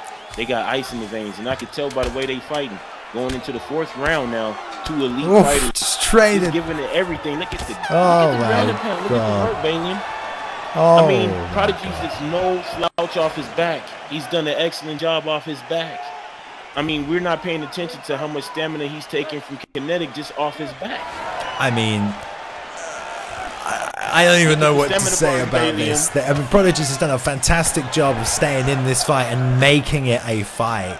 Even he got some rocks off last round in exactly that fashion, slipping off throwing that straight lead uppercut. He did get dropped and almost finished though, so man, you got to look at the health on Kinetic and super duper high. Prodigy's got to do something real special here, and his block is so low. A 3-punch combination, and that straight there, just flashing the head. There's the right hand. This is so dangerous. Kinetic knows it. He's right in that pocket. He wants to trade it. He wants to get the finish. He can smell it. It's so close, and Prodigy's just trying to stay alive. Patient. This fight is so even, Balium. It's just so close, and it doesn't take the head and all of that. It's what Mr. Max said. The timing. He's still alive. That's gonna be it. Gets the takedown again. Beautiful work from Kinetic to catch that kick and go for the takedown. Most players like to catch and go for an immediate strike. He has other things on his mind, and right back to the body work, racking up those strikes. Slicing through, getting that pass and half guard now, looking to get that mount once again. And like I said, pay attention to the stamina on Kinetic. I mean, even though he's doing a lot of good work from the top here. Oh, see? Oh, no. Here we go again. Whiffs that roundhouse, trying to slip through that straight one more time. Oh, I don't know how many of those he's caught. And Kinetic always wisely taking this to the ground, the path of least resistance, where he knows he is a lot safer on top. Not taking any risks with the stamina this low, can continue to dominate. But Prodigy's has done such a good job surviving and managing to get back to his feet. We've got 2 minutes left in this round. Another deny right there by Kinetic. Going to that side saddle position, rolls to the backside. Oh, little hammer fist right here. He's got to be careful. Rolling wise, he goes to side control to stop that roll to full guard. If he'd gone there and got denied, that probably would have been the end of the fight. Again, taking the safe way out. Wants to stay in this fight. Block, break on the freaking posture control, and now he's up on top again, trying to land to the body twice, 3, 4 times up top with the top elbow, all flashing red light traffic lights. The stamina is low, the ground and pound finish. Beautiful elbow. Tito Ortiz-like elbows coming in from Kinetic. Kinetic able to deny that transition. Big elbows to the body, working up top now. Oh my more God. up top. He is That's in trouble. it. One more of those to stop That's this fight. it. Hey, get the ref in there. Get the ref in there right now and stop this. Beautiful work. Kinetic with the ground and pound from Conor McGregor. And once again, Time it. retaining that belt, holding on to it. Good work. Just referee stoppage, too much damage on the ground. Prodigy's literally had nothing left to give. No stamina, no health in any position, but he fought to that point, stayed in there for 4 rounds with the champ in beautiful, wonderful fashion. And I mean, just what a matchup, what a fight. Everything you could want from a title fight right there. The challenger coming in, making it a fight. You know, Kinetic dictating the pace. It got rocked a few times, but you know, never in any immediate trouble. It wasn't a highly competitive match, but he definitely did give him problems. He stayed in there, he worked him over, and he did a great job surviving, man. I mean, you can't win a fight by just surviving, but in terms of survival, I'm incredibly impressed right there by Prodigy surviving everything he did. Hey, that was a moral victory in my book. I mean, the way that he came out and fought, he knew that he was fighting the best, and he gave the best a run for his money. And sometimes, you know what I'm saying, that's all that it's about, getting out there and giving it what you got. Kinetic is just on another level. His ground game, his striking ability. But what I did notice in that matchup was Prodigy's ability to withstand the damage, stay patient, and his denial game is on point. I mean, he's no slouch. He's probably one of the better fighters that I've seen on the card tonight. It's just the matchup. He went up against something that he went up against many a time before, and he's come out victorious before. It's just tonight was Kinetic's night. As it has been for many weeks now, holding on to that belt, moving to 13-2 right here. It's going to take someone special to take that belt off him. It's going to take someone special, man, to deal with that pressure, the onslaught, and also to deal with that ground game. Every leg kick catch, or body kick catch I should say, he took that fight down and he dominated on the ground as well, man. Good pressure, good consistent ground and pound. And man, we saw some great fighters tonight, man. Adair Dussel just storming through combo right there. I mean, that's a lot of forward pressure, but man, Prioxis as well, looking real clean and patient. I love all the different styles we saw here tonight as well. Everyone coming out. Darth showcasing that complete, well-rounded game. And I got to highlight that because he looked phenomenal, but he didn't get the win. Spider did, coming out at the end, looking great with those slips as well. So, man, I don't even know. What a great night of fights, guys. The Chicken came back. He won tonight. Matty Ice came back. He won tonight. Just an absolute great card. What a phenomenal card. And thank you for joining us, 760 man, for stepping up, coming on in, sharing the booth with me tonight. Great to work with you this evening.